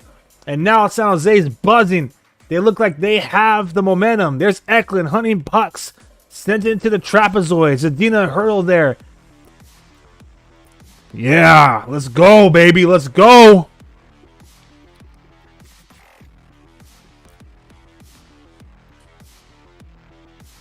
This is what's up. He said, calm down, Sharks. Canucks are still winning. We'll see. We'll see.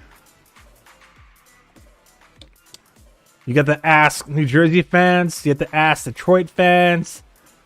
You have to ask, like, what was it, Islander fans. Ask all of them what happened, man. Sharks are bad on the road, baby. They bad. Penalty to who?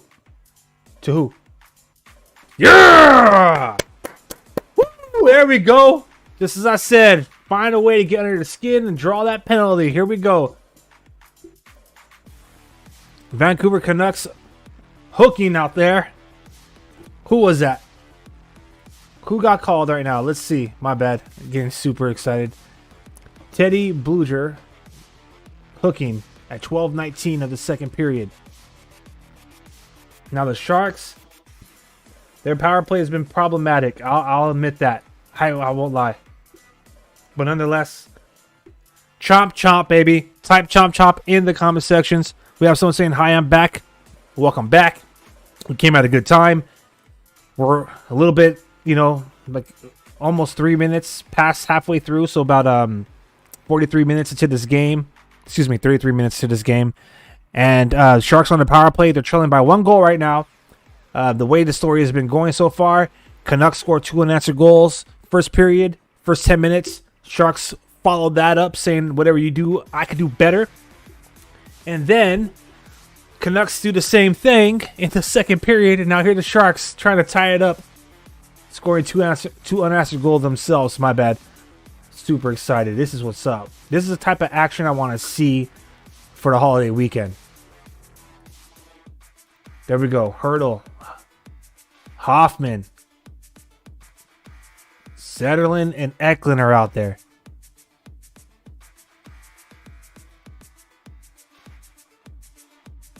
Oh, yeah. Sharks are able to hold the zone. Here comes Hurdle. He has the chance.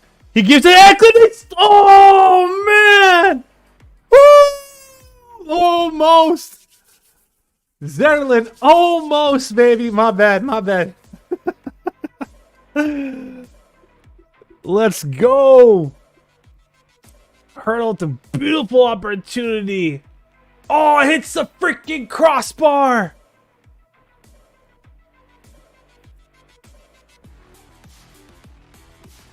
That could have been the game tying goal right there, baby.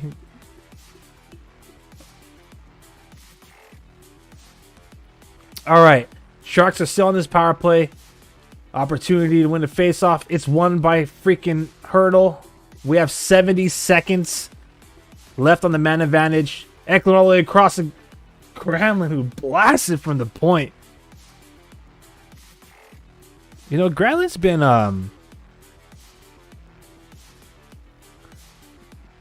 blasting it on the power play from that blue line. That makes you wonder if you should maybe elect to pass on the next time around.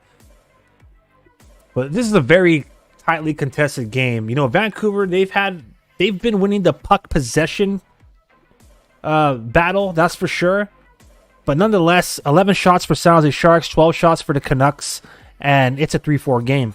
So, it's pretty even game in my opinion. Like when it comes down to the wire. All right, here we go. Sharks trying to set up. Oh, Hurdle with the nasty turnover. The last thing we need is another shorthanded opportunity for the Canucks. Oh, wow. There we go. Hoffman freaking takes away from Miller, who did a great job of like just one-handing that puck all the way around our own nets. Just killing time off. And that's offside for sure. All right. 26 seconds remain on the power play, Sharks fans. Type chomp chomp in the comment section.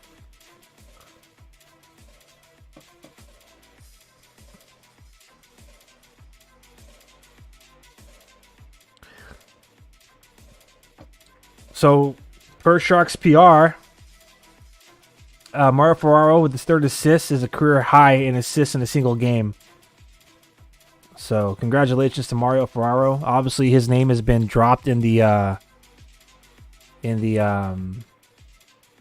trade rumors as of late.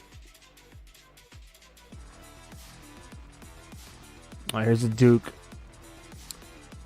I think the Sharks are going to not score on this power play, but they dumped the puck deep to maintain the pressure.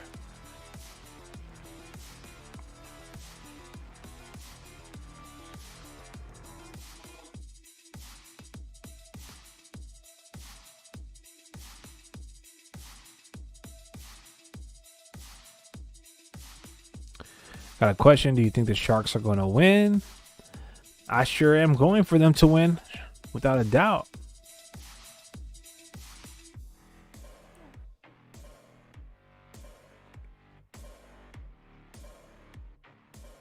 All right. Looks like TV timeout's going to go down right now with almost 5 minutes remaining in the second period. If you're watching us on X and you're unable to comment, I apologize for that. I don't know what's going on in the X app. Nobody knows what's going on in the X app. But, I just want to say thank you to everybody who's been chiming in. And, let's go Sharks.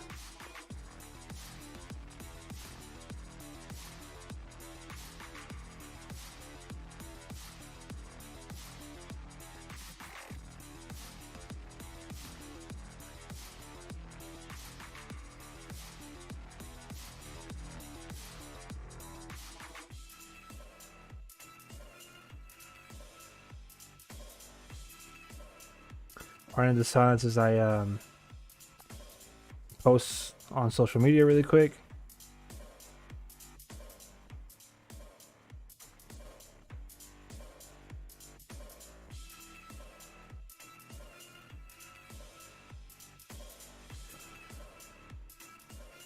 Steam T-Mobile. Oh man. When the ads are on, I don't really pay attention. My fault. All right, so if you're watching us on X, I just want to say one more time, apologize. You guys should be able to have the ability to comment, but I don't know what's going on in the stream. I have to get that squared away in the next one. But if you do want to join the conversation that's going on amongst Sounds Like Sharks fans and Vancouver Canucks fans, you can do so by visiting our YouTube channel at Shark City Hockey. This is a great game so far. Honestly, I'm going for the Sharks to win this one. Without a doubt. That goes without saying, right? But I'm just happy to see this competitive game. This is a great holiday weekend treat. 7 goals have been scored so far. Sharks are looking to tie this game up with about 5 minutes remaining in the second period. And that's all you can really ask for as a Sounds Like Sharks fan. Is to see these guys go out there and compete on a nightly basis. And unlike some of these L's that they took recently, it's not looking like they're out there skating slow, skating sluggish. They're out there, they're bringing it. And I can see the Sharks tying this game up before this period's over. All right. Here comes the Duke, Granlund, Zetterlund. I love this line. The Sharks' top line trying to make it happen. And I'm trying to speak it into existence. Let's go, baby.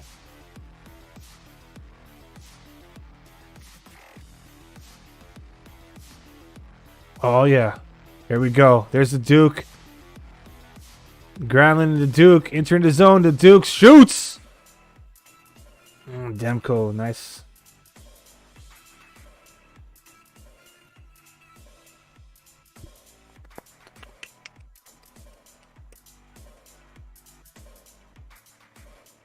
I just realized I didn't share this on the gram, so let me get this going on the Instagram real quick like.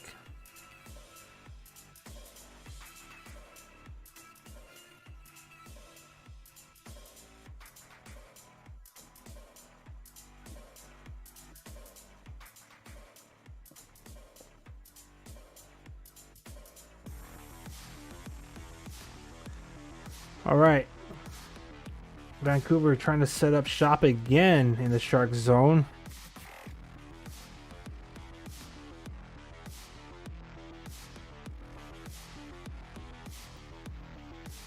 Entering the 17th minute of this period.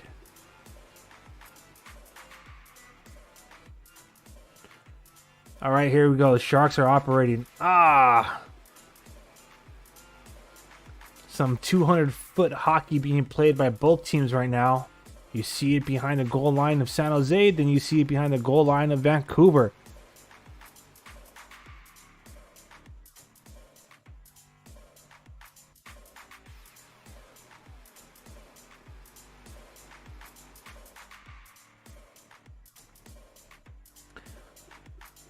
Ooh, what a shot.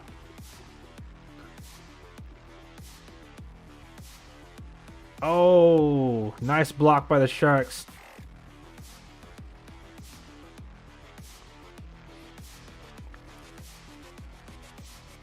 Kuzmenko's looking for his freaking third goal. Yeah, baby! Vancouver getting a freaking penalty. I love it. Let's go, Sharks. You know what to do, guys. Type chomp chomp in the comment section. Let's go.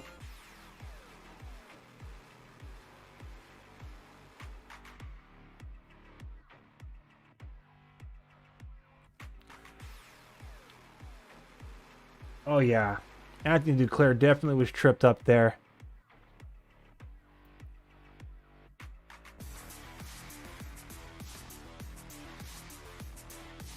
I love it. All right. Sharks are going to have their third power play. They're 0 for 2, unfortunately. But there's 3 minutes remaining in this period, and 2 of them, unless we score, of course, which I hope we do, will be on the man advantage. So let's go, Sharks. An opportunity to freaking tie this game up before we go to second intermission. Let's go.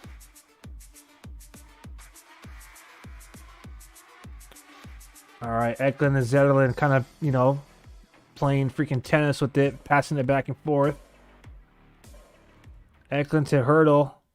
Eklund is favoring the pass in the slot.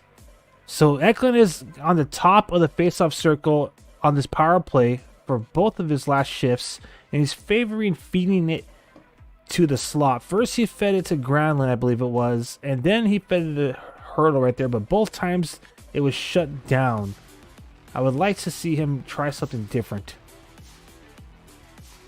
All right, here we go. Sharks keep possession. Eklund shoots. Nice. Love that decision better. Let's get some more shots on goal, baby. Hoffman leaves it to Eklund. Eklund to her. Eklund again with those short passes. Come on, just put it on net. There you go. There you go. Nice.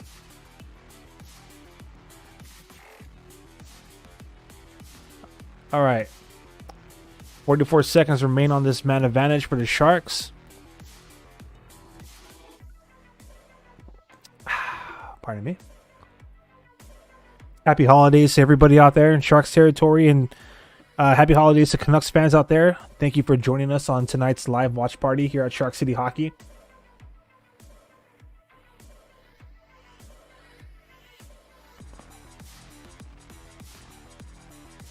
All right, here we go. Vancouver Canucks clear the zone. By the time the Sharks re-enter Canucks zone, they'll have about 90 seconds remaining in the period, 30 seconds remaining on the power play. Here we go. Luke Cunnin lost his helmet and the puck. And now it's a 2-on-1 again. Short-handed. Oh my goodness gracious. Come on, Sharks. This is just way too many. Oh, wow. What a nice save by Mackenzie Blackwood, and unfortunately we had to say big save by Blackwood. Type Big Mac in the comment section. There's no reason why we should be saying Big Mac while we're on the power play, but he did a tremendous save, stretching that freaking left leg peg all the way to the post while laying down. But unfortunately, Sharks gave the freaking Canucks one more chance. One more freaking chance to do it again. Spread freaking Mackenzie Blackwood. And they beat him that time. So if it feels like deja vu, Sharks fans, it indeed is. The last goal that was scored against the Sharks was when our power play was over. And here it is again. What the heck? That's not 2-on-1. So Ferraro elected to cover one guy, and Hurdle just was out of position on that. It's practically 2-on-1.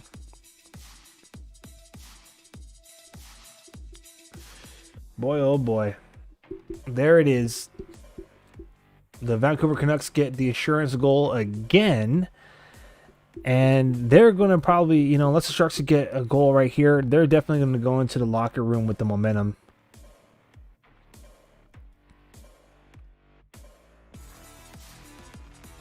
Okay, here we go. Sharks get one more opportunity. They're advancing the puck out the zone. Eklund, not too sure what to do with it. Decides to... Man, Eklund's just a little unsure of this passing tonight. That's going to be it for the second period. Vancouver Canucks taking a 5-3 lead. They have 16 shots on goal. Sharks have 15. And that's going to be your second period. So I am Aaron James. We'll be back momentarily. Give or take 5 minutes or so. Going to take a quick break and then get all the stats piled up through the first two periods for y'all so we could talk about it during our intermission report. So until then, I'm Aaron James. Thank you for watching Shark City Hockey's live watch-along party. Sharks are trailing right now 3-5. We have 20 minutes to tie this game back up and hopefully take the lead. But, until then, we're going to have to wait and see, Sharks fans. All right, I'm Aaron James. I'll be right back.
All right, what's up, everybody? Welcome back. Thank you for waiting there patiently.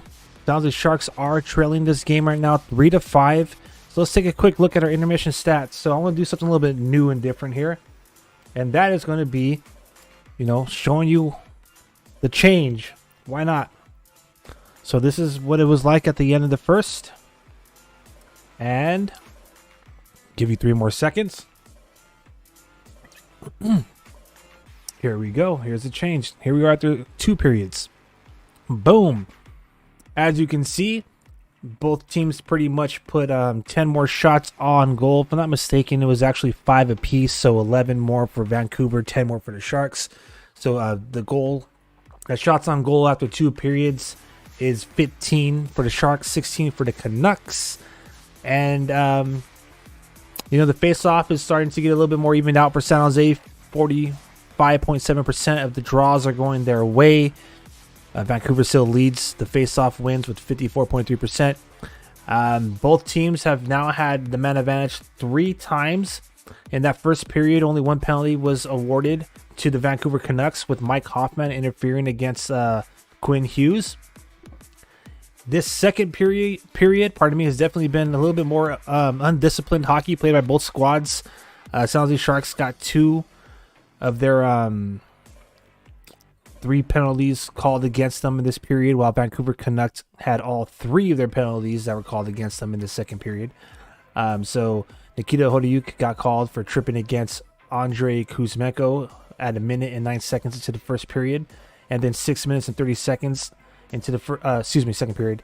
And 6 minutes and 30 seconds into the second period, Luke Cunningham got called for high sticking against Dakota Joshua. And then at 12 minutes and 19, that was it for San Jose Sharks.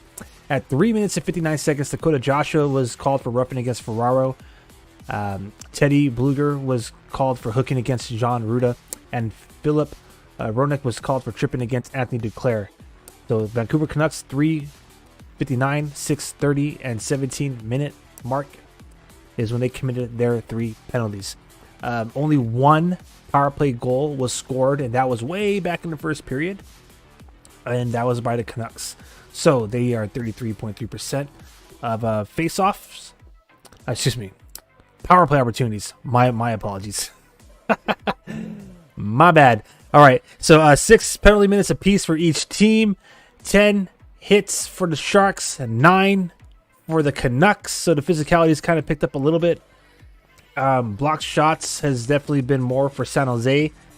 16. I think at the first period, what was it, 3 for Canucks? So, 6 block shots for them now after 2 periods. The giveaways are still favoring Sharks. They have 3 giveaways, while the Canucks have 8. And takeaways, sounds like Sharks still have 0 takeaways. Canucks have 3.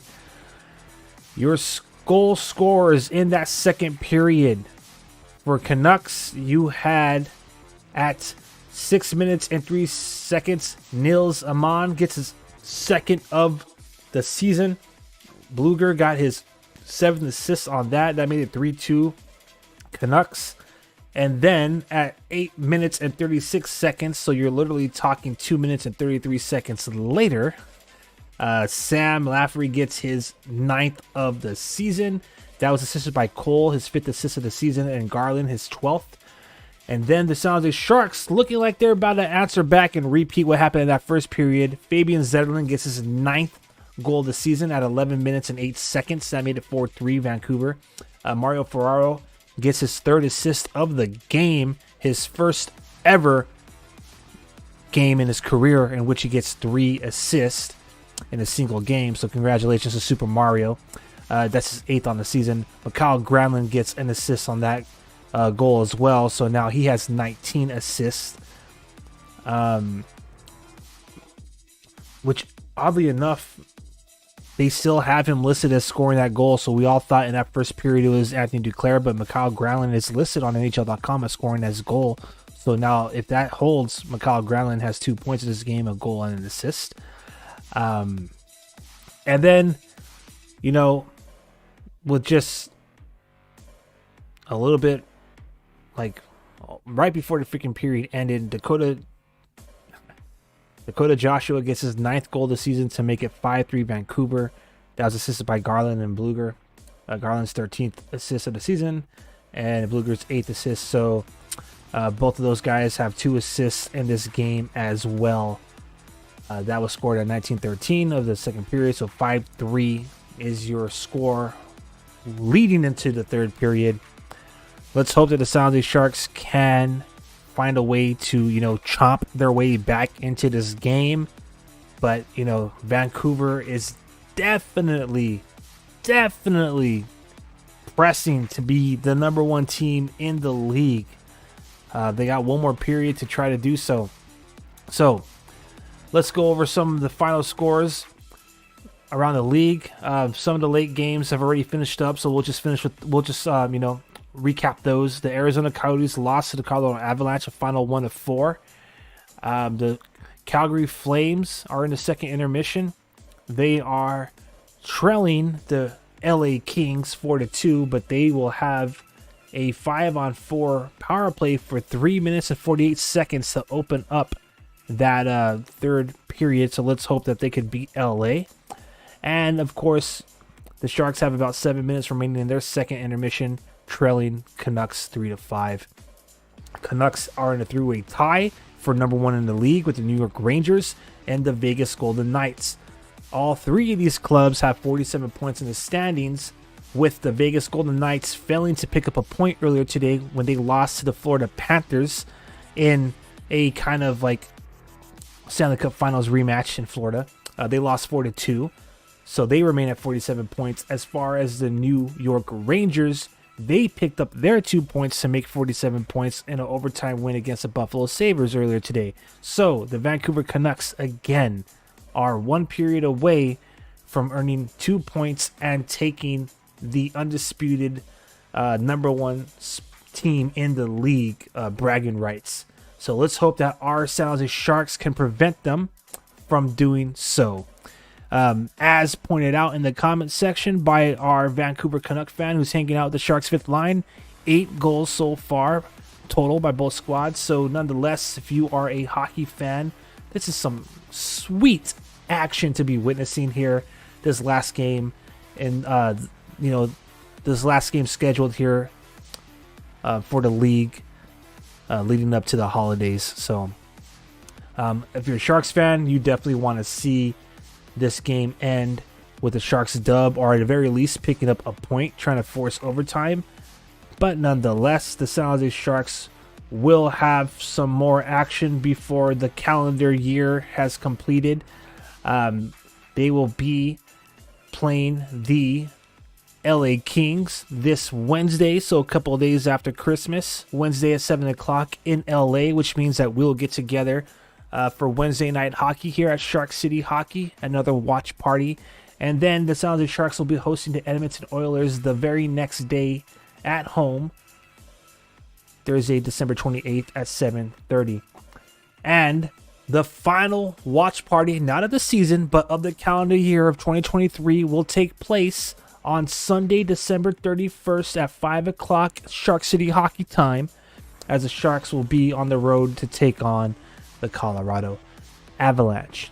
First game of the new calendar year in 2024 will be against the Detroit Red Wings at home, January 2nd at 7:30. So we'll see you Sharks fans 2 more times before the year is over here on X and on YouTube.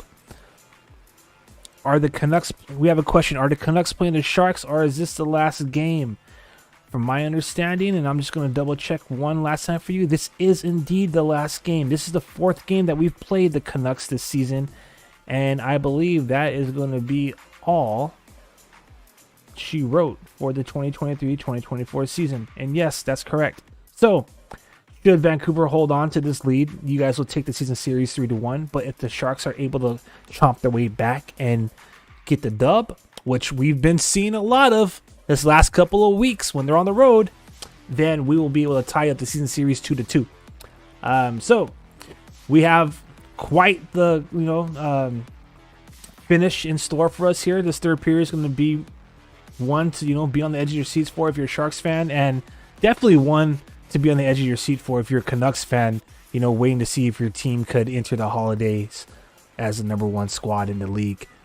So 4 minutes remain before they drop the puck in the third period. I'm Aaron James. Everybody go get your snacks. Go use, go take a break if you have to, and get ready for what should be an entertaining 20 minutes.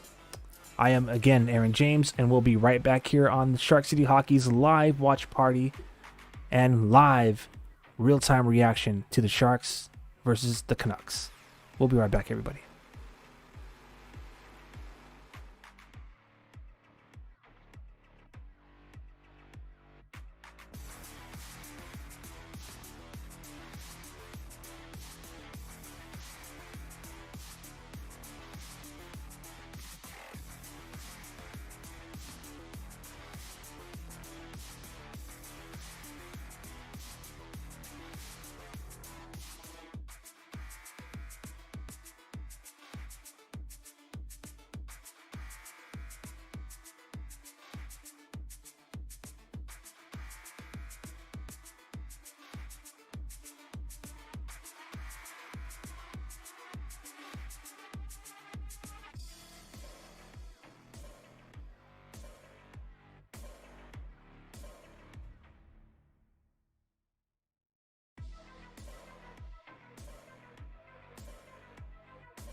All right, what's up, everybody?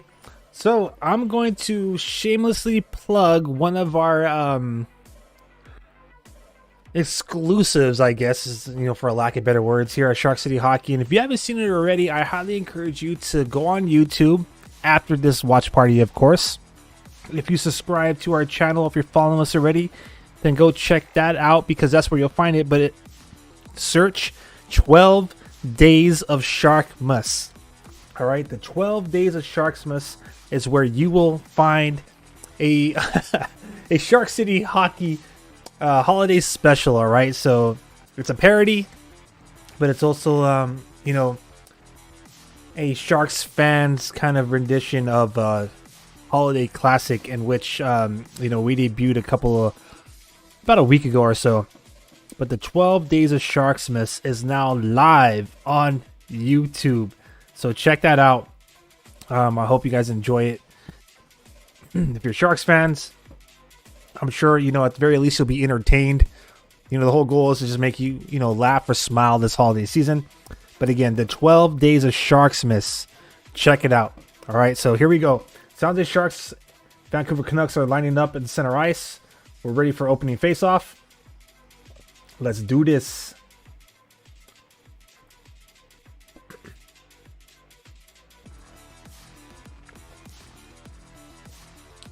Matter of fact, while we wait for them to drop that puck, let's see if we have any kind of news to report from Sharks PR.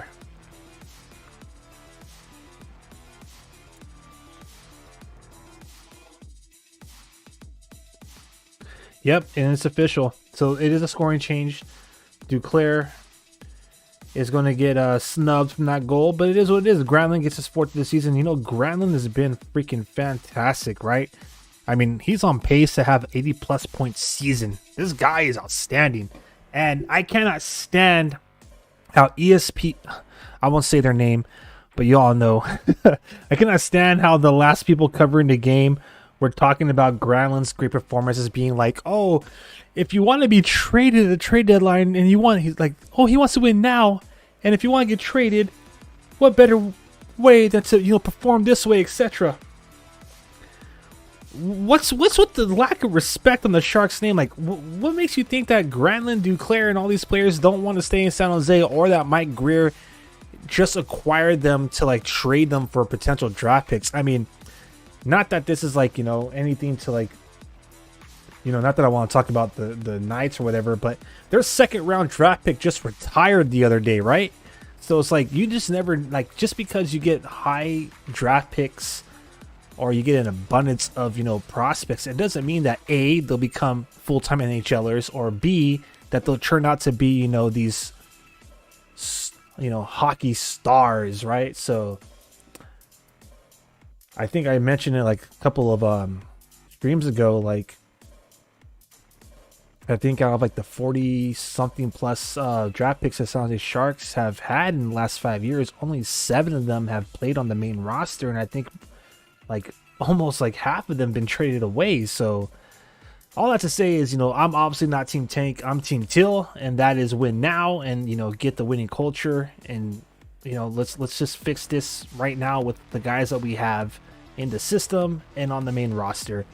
But when you gotta sell some when you need some talking points, and you gotta attract clicks, and when you gotta sell subscriptions and articles, I guess is the best way to say it, you're gonna run these stories. I honestly think that the San Jose Sharks they're a few pieces away from having a very competitive team, and the biggest thing that's hurting us right now is injuries, illnesses, is really hurting our ability to like have some solid chemistry, consistent chemistry. And then of course, it's really hard to see with sometimes some of the goaltending and some of the sluggish performances that we have every now and then. It's really hard to see what we're about at times. But as I've said all season long, these guys have the ability to freaking win now and contend for a wild card spot. So we got a question in there. Who's your favorite all-time Sharks player? If I could be 100 with you, it's Owen Nolan. Without a doubt, Owen Nolan. Now, I am 100% aware that the likes of Patrick Marleau, Joe Thornton, etc., those are some names that had maybe bigger contributions to the franchise. So that will be my order. If getting the Bokhoff is definitely in there as well. So Owen Nolan, if getting the Bokhoff, Joe Thornton, Patrick Marleau, and Logan Couture. I'm a huge fan of Logan Couture. Unfortunately, we haven't seen him all season long. But my favorite all-time is Owen Nolan, and that's because Owen Nolan was a captain who brought it night in and night out. He was more than just a goal scorer, more than just all-star caliber forward. But he would drop the gloves. He was clutch, and he kind of if I had to, and I know it's probably a little bit of a stretch, but he was a high caliber player with a squad, and during a time when hockey was just different, right? So he kind of under Owen Nolan, I've seen the club become competitive. Some of the great upsets in playoff history, like against the St. Louis Blues when they're the number 1 team in the league, led by Chris Pronger, one of the greatest arch nemesis of Sharks territory. And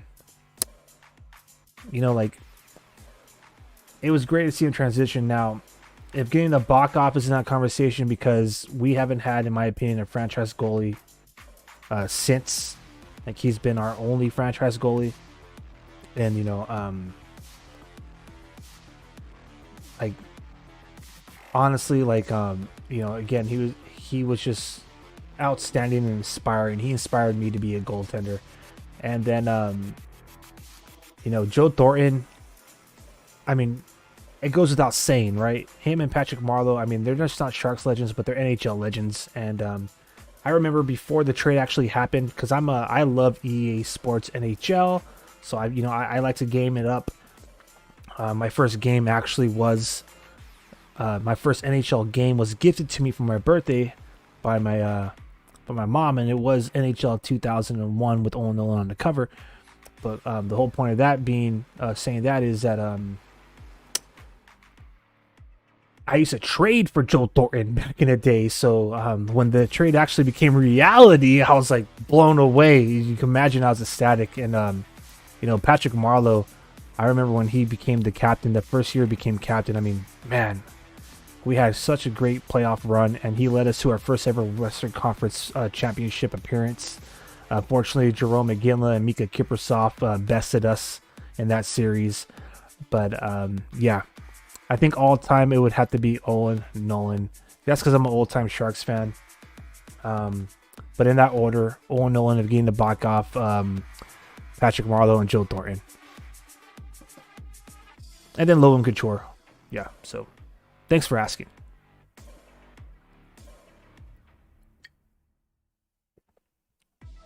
All right. Vancouver's on the power play. My bad. Again, it's a watch-along party. So, oh, here we go. Studnicka trying to score against his old team. He just does not have the legs, man. I'm telling you, he's sluggish out there. He got like some heavy freaking legs. I think Mike Ritchie skates faster than this guy.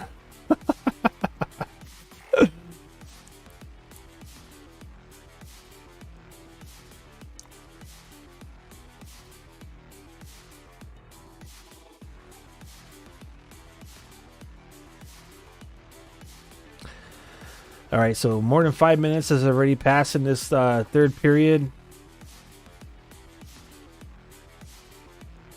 Sharks are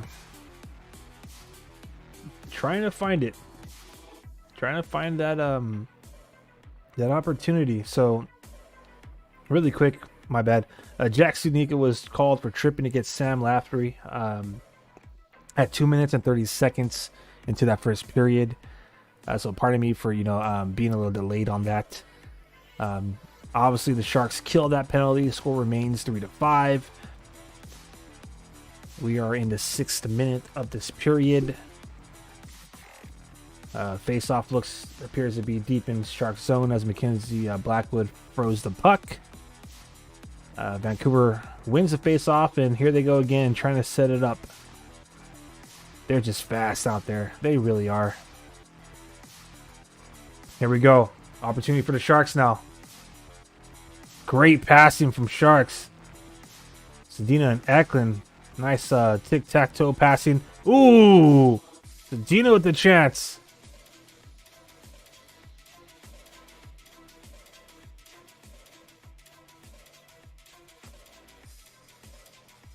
Come on, baby.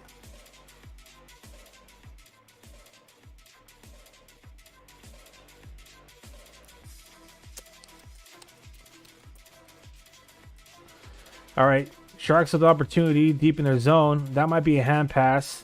Okay, good. Doesn't matter. Canucks regain possession and advance it.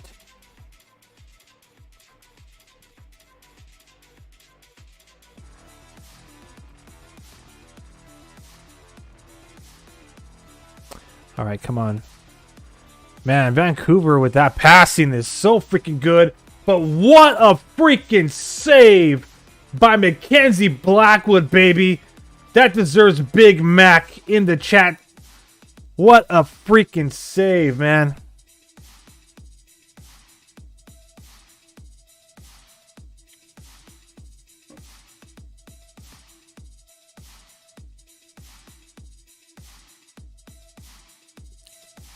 Big save. Type Big Mac in the comment section. We got the commentaries messed up on another broadcast.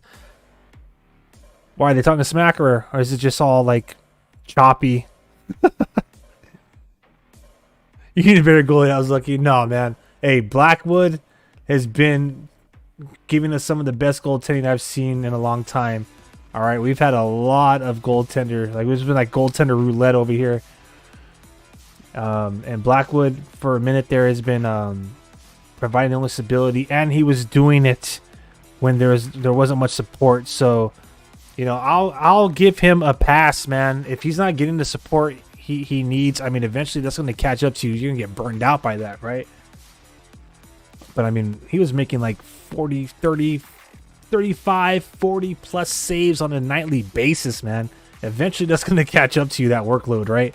It's a good thing that Capo Kakkonen's looking good now, but I would argue to say that Capo Kakkonen kind of stepped his game up because Mackenzie Blackwood, right? So it's a nice goalie tandem to have. I cannot imagine the Sharks trading any of these guys away because, in the system we have Makiniemi, we have Romanov, and Krona, but I don't think they're ready yet. I really don't think so, especially if this is the type of action that they're going to be facing. But, you never know. When the Nabokov took over, the goalie tandem was Mike Vernon and Steve Shills. Mike Vernon inducted in the Hockey Hall of Fame. Kudos and congratulations to him. But, a series of unfortunate events went down in regards specifically to Steve Shields, and that gave getting the Nabokov his chance. And then, the Sharks never looked back. So you never know. One of those guys who are playing for the Cuda/Thunder could be the next goaltender to take us to the promised land. But right now, I think Blackwood and Capo Kakkonen is a great goalie tandem to have. The best goalie tandem that San Jose Sharks fans have seen in the last few seasons, without a doubt.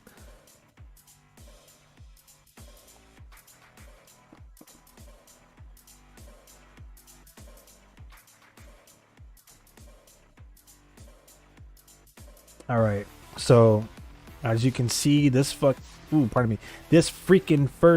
third period is burning by the time. The clock is just burning away. It's going by fast as we're almost halfway through this freaking period, and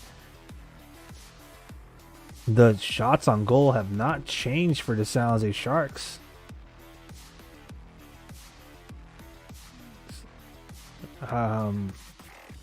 As a matter of fact, we've had one shot on goal since the freaking second period. So that's not going to freaking cut it, man. We need 2 goals and 1 shot on goal since the second period. 1 shot on goal in almost 10 minutes is not going to get it done. Canucks fans, this is such a good game for you. No, I'm just kidding. Yeah, it is a good game. I'm not giving up on these guys yet. I think that they will definitely I think they'll maybe wake up in the last couple of moments here and bring it to the Canucks. So we'll see what happens.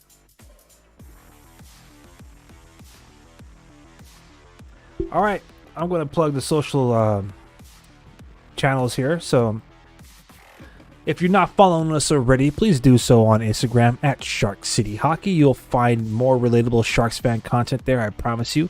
And of course, we are on X, where we are live doing our watch parties, and also on YouTube at Shark City Hockey for both of those channels. Please like and subscribe, repost and share this stream. It doesn't matter if you're a Sharks fan or a fan of our opposing hockey teams. We love to have you here.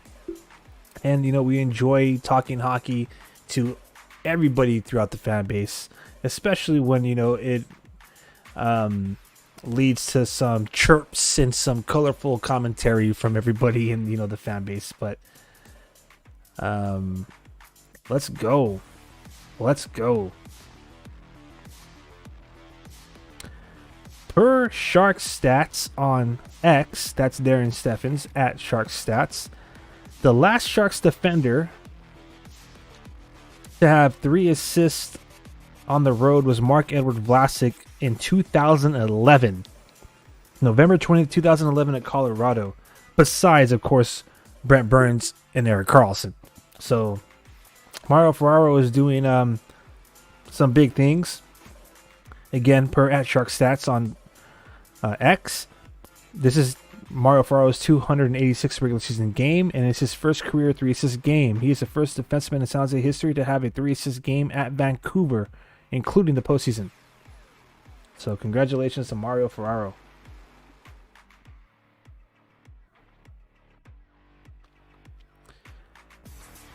All right, so Sharks win the face-off there, and they had some quality chances. They had Demko laying down, and ooh, man, he just flashed in the leather.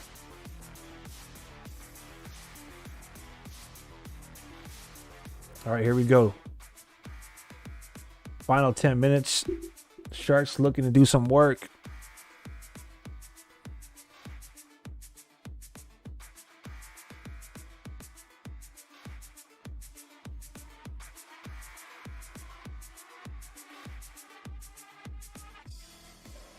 You may hear me have a little bit of silence and pausing in between the commentary because I'm going to definitely be getting a little bit into this game.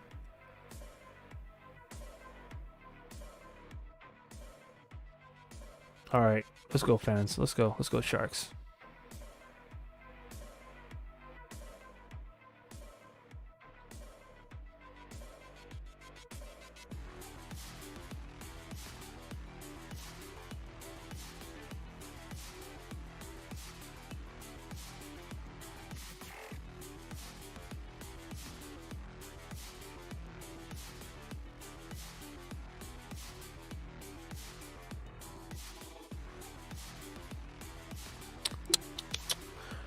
Oh boy, come on, baby. Sharks have put on 3 additional shots since we last spoken, so you know, hopefully one of these can find the back of the net. Hurdle now advancing the puck, sends it back to the blue line. Ferraro sends it back to Burrows. Burrows and Ferraro just kind of passing it back and forth on the blue line. Zadina with a pass, it looks like. Oh my goodness. Zadina and Ferraro checked each other, and Zadina got the worst of that. He is freaking headed back to the bench. Come on, boys. The last thing we need to do is take each other out of the game right now. We're already down freaking Mark-Edward Vlasic.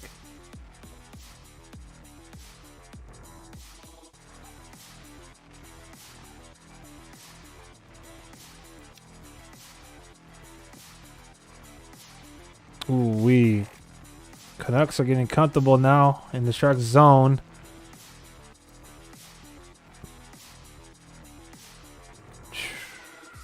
Come on, baby. Let's go.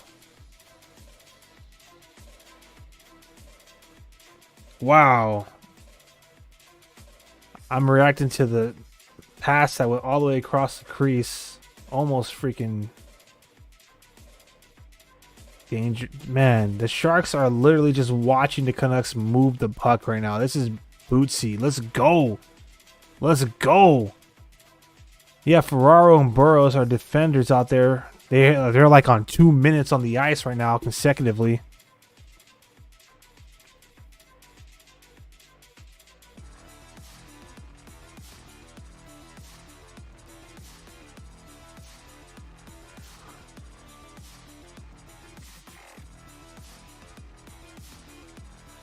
Oh man, Canucks are bringing it right now.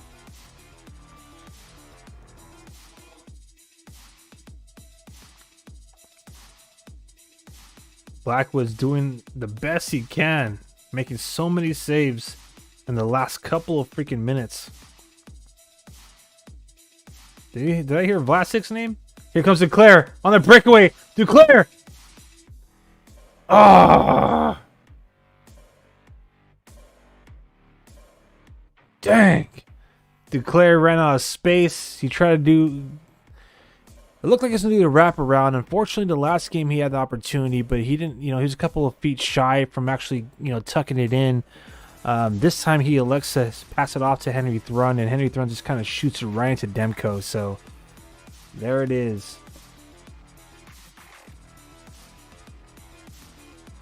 All right, we got a comment in the comment section talking about LA leading Calgary 4-3. Yeah, I see that.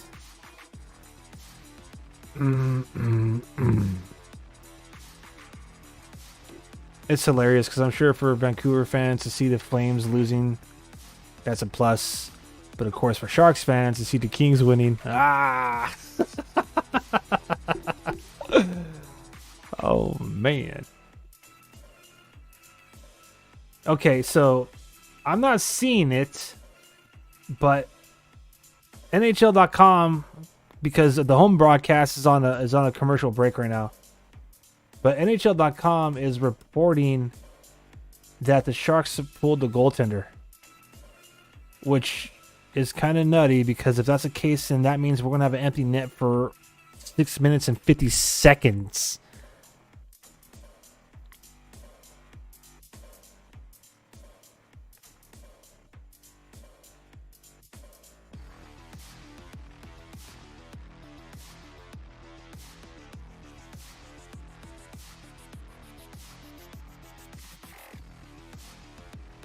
Let me see.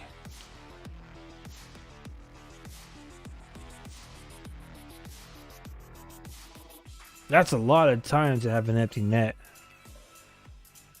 Let me just confirm that. NHL.com kind of be funky sometimes.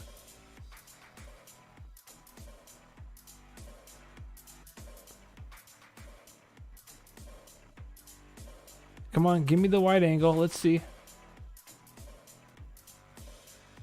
1, 2, 3, 4. Woo! Goal, baby!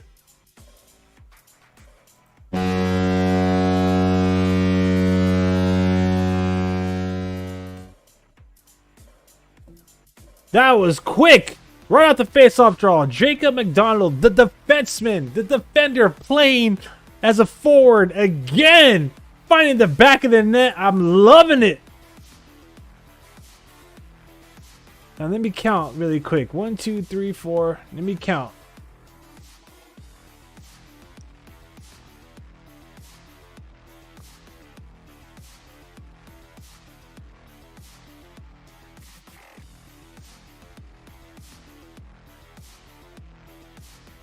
I don't know why NHL.com says empty net. I'm not seeing it on the ice, so we'll just chop that up as NHL.com being weird. But yeah, Jacob McDonald, 6th goal of the season, assist by Zadina and Ruda. The Sharks are still in this game, baby.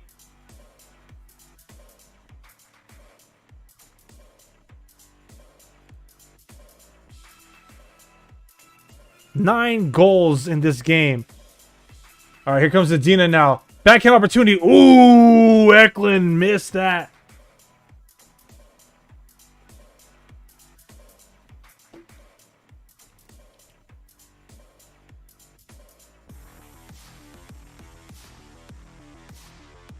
The Sharks have a little bit of pep to their step. They definitely got some momentum. I think the Vancouver Canucks are getting a little concerned there. We got our number one line out there. Duclair, Zetterlund, Granlund, Burrows, and Thrun are out there. That's a nice defensive combination. All right, Duclair, Granlund, Zetterlund. Nice shot on goal.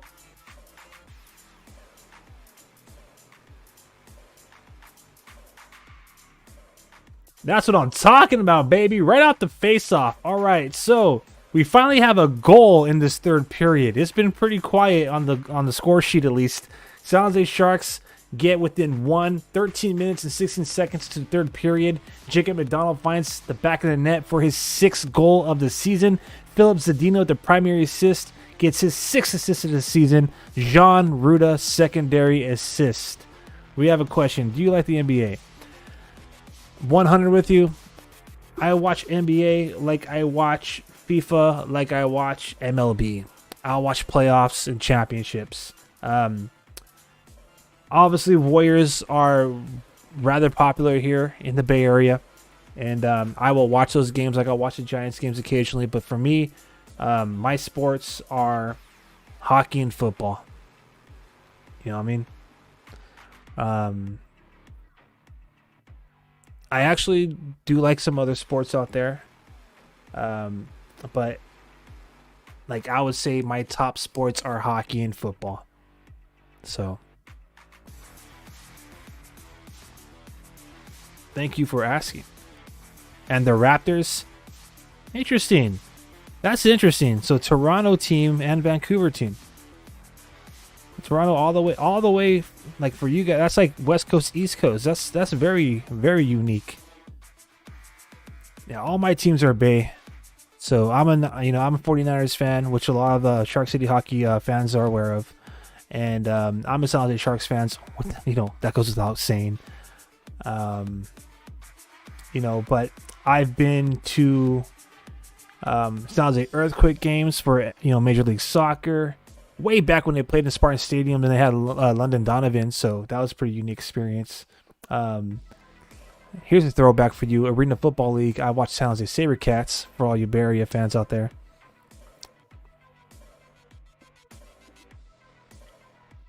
All right, here we go, baby. Let's get back to the hockey.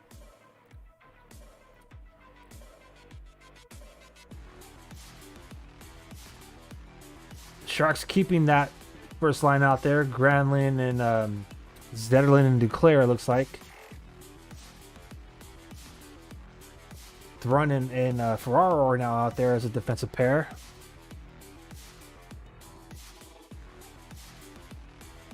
All right, Sharks regain possession, and now they are trying to attack or do a rush out of the zone. Oh!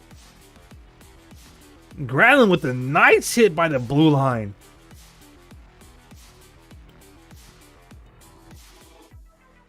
Shots 23 for Sharks, 24 for Canucks. Score 4-5.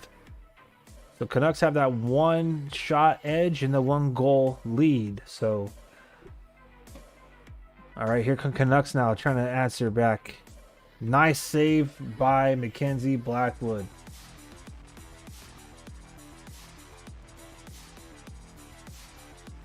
We got 4 minutes and 20 seconds remaining in regulation.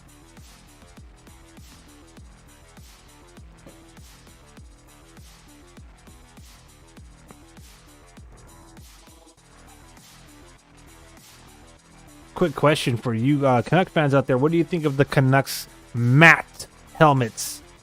No gloss. Matte, flat finish. What do y'all think? Oh my gosh! Ah, that's what they get for asking Canuck questions. Come on. You gotta be kidding me. It's straight up deflection. Another deflection past Mackenzie Blackwood, man.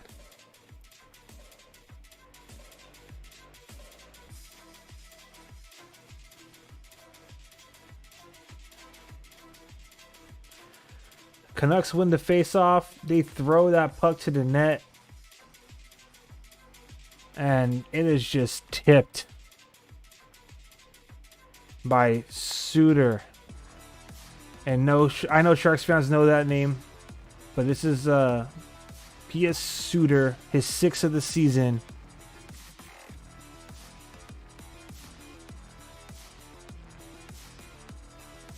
We have someone already checking out. All right, hey, Merry Christmas. Have a good night, Sharks fans. If you're checking out now, can't blame you. I'll be sticking around for the final couple of moments of this game. I imagine the Sharks are about to pull the net as soon as they get an opportunity to.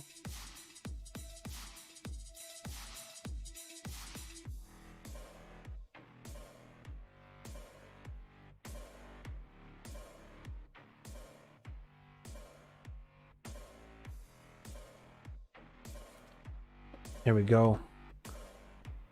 Damn. That one hurt. That last goal, out of all these goals, that last one is the one that, damn, that one hurt. It is what it is. Rogers Arena is going cray right now. It was pretty quiet too. It was pretty quiet for a while there. But Vancouver fans are starting to feel it. Sharks are not giving up. Here we go. Nice leading pass. I imagine that Mackenzie Blackwood will be making his way to the bench here momentarily. Sharks just need to really have possession of that puck. Let's go. It ain't over till it's over, baby. Let's go.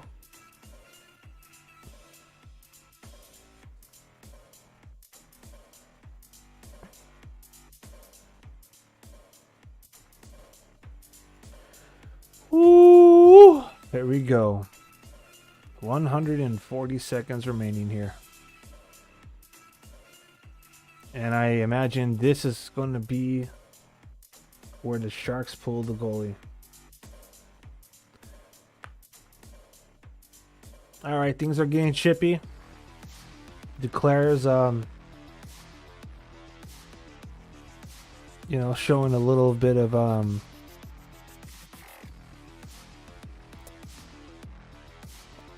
don't know, frustration or whatever. We got someone saying hello. What's up? Welcome to the holiday watch party. Sharks are looking to tie it up as they surrendered a goal rather late here. So 2 goals have been scored in this third period, and most recently by P.S. Suter. So that was at a 15:43. Prior to that, at 13:16, Jacob McDonald got his 6th of the season for San Jose, and Mackenzie Blackwood indeed is on the net. So with 2 minutes and 13 seconds, we have an empty net for San Jose. Face off deep in Vancouver zone is won by Hurdle. Here come the Sharks looking to set it up. Another shot. Saved. I see the Vancouver Canucks presence is growing. And we have a question. The matte helmets are sick. Nice. Thank you for answering that question. I think it's a pretty good look too. Like, something different. I mean like the template, not necessarily Vancouver Canucks helmet, but I mean like, hockey helmets with a matte finish. Kind of unique. I actually mocked up a Sharks version of a matte helmet. And I posted that on our social media page, so you can find that on our Instagram. But here we go. 2 minutes remaining in regulation. Sharks have an empty net. 10 goals have been scored in this game. Sharks are trying to make it 12.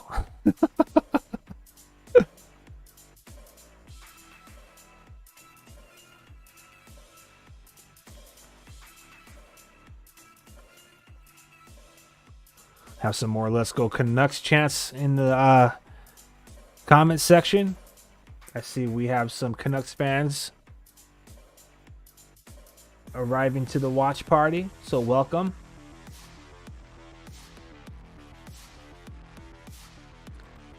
All right, so Sharks gonna have to do something here, man, because they almost let the Canucks walk in and score the empty netter.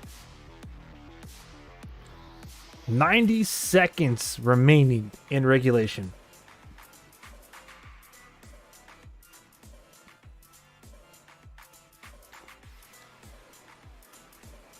Mm. 80 seconds remaining in regulation, everybody.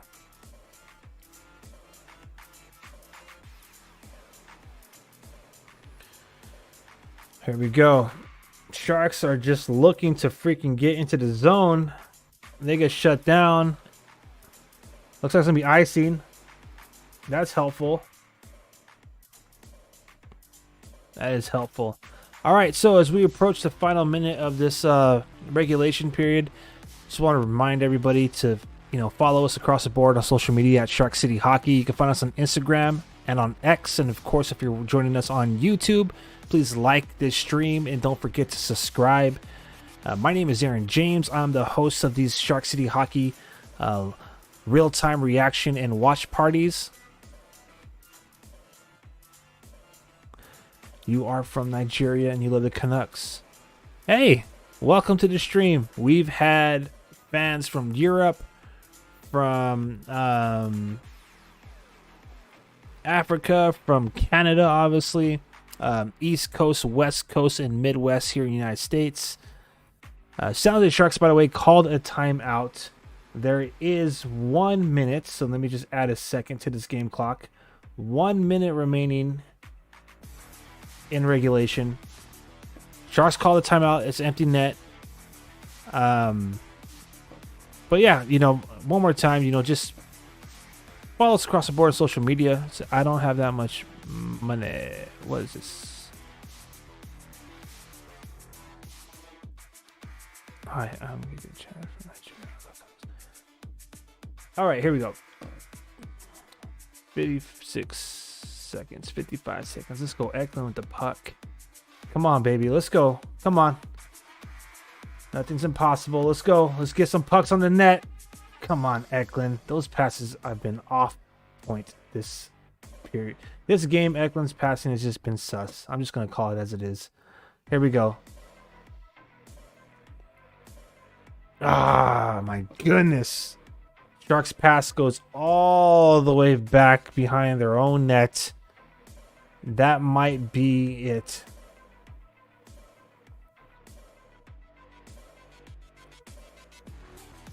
Yeah, Eklund turns it over. They shoot it and they score.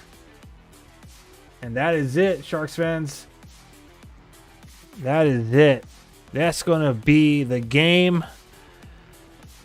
The Vancouver Canucks are going to win this game. It looks like a final score of 7-4. They are going to take the season series 3-1. And they will be, in 12 seconds, the number one team in the NHL with 49 points in the standings, breaking a three-way tie between themselves, the Vegas Golden Knights, and the New York Rangers. San Jose Sharks, this was the last game we faced Canucks this season. This is the most goals surrendered to them since our first match up on November 2nd, in which we lost at home 10-1. The second game was a 3-1 loss and then a 4-3 victory for the Sharks, but now 7-4.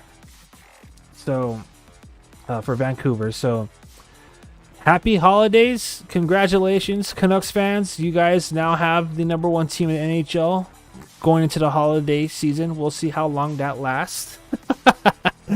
But till then, you know, until the next game, I am Aaron James.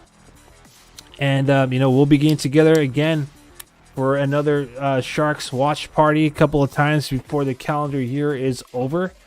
But before I get into that, I just first want to say thank you to everybody who's been joining the live watch party tonight. I really appreciate it. This has been a watch-along party, a holiday party from Shark City Hockey. I am your host, Aaron James. Don't forget to check us out on sharkcityhockey.com. We have all of our live streams lined up there, including some interviews with Bay Area media personalities and Sharks prospects and legends. Next time we get together will be Wednesday, December 27th, a couple of days after the holidays here, when the Sharks go to LA to face the Kings. Of course, the Sharks are going to be playing the Oilers at home on the 28th, the day after that. And then on the 31st, New Year's Eve, another holiday watch party. Sharks will be at the Colorado Avalanche, and we'll get together then as well. And one day after the New Year, January 2nd, the Sharks will be returning back home to take on the Red Wings. So until then, I am Aaron James. Happy holidays to everybody. Happy birthday to the Flame Fortnites. Am I reading it correctly? Flame Fortnite. Happy birthday to those in the comment section. I see it.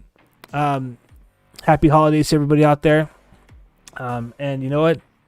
That's pretty much it. Thank you again. One more time, follow us on Instagram at Shark City Hockey, on X at Shark City Hockey, and of course on YouTube at Shark City Hockey. Harmon, happy birthday, Harmon.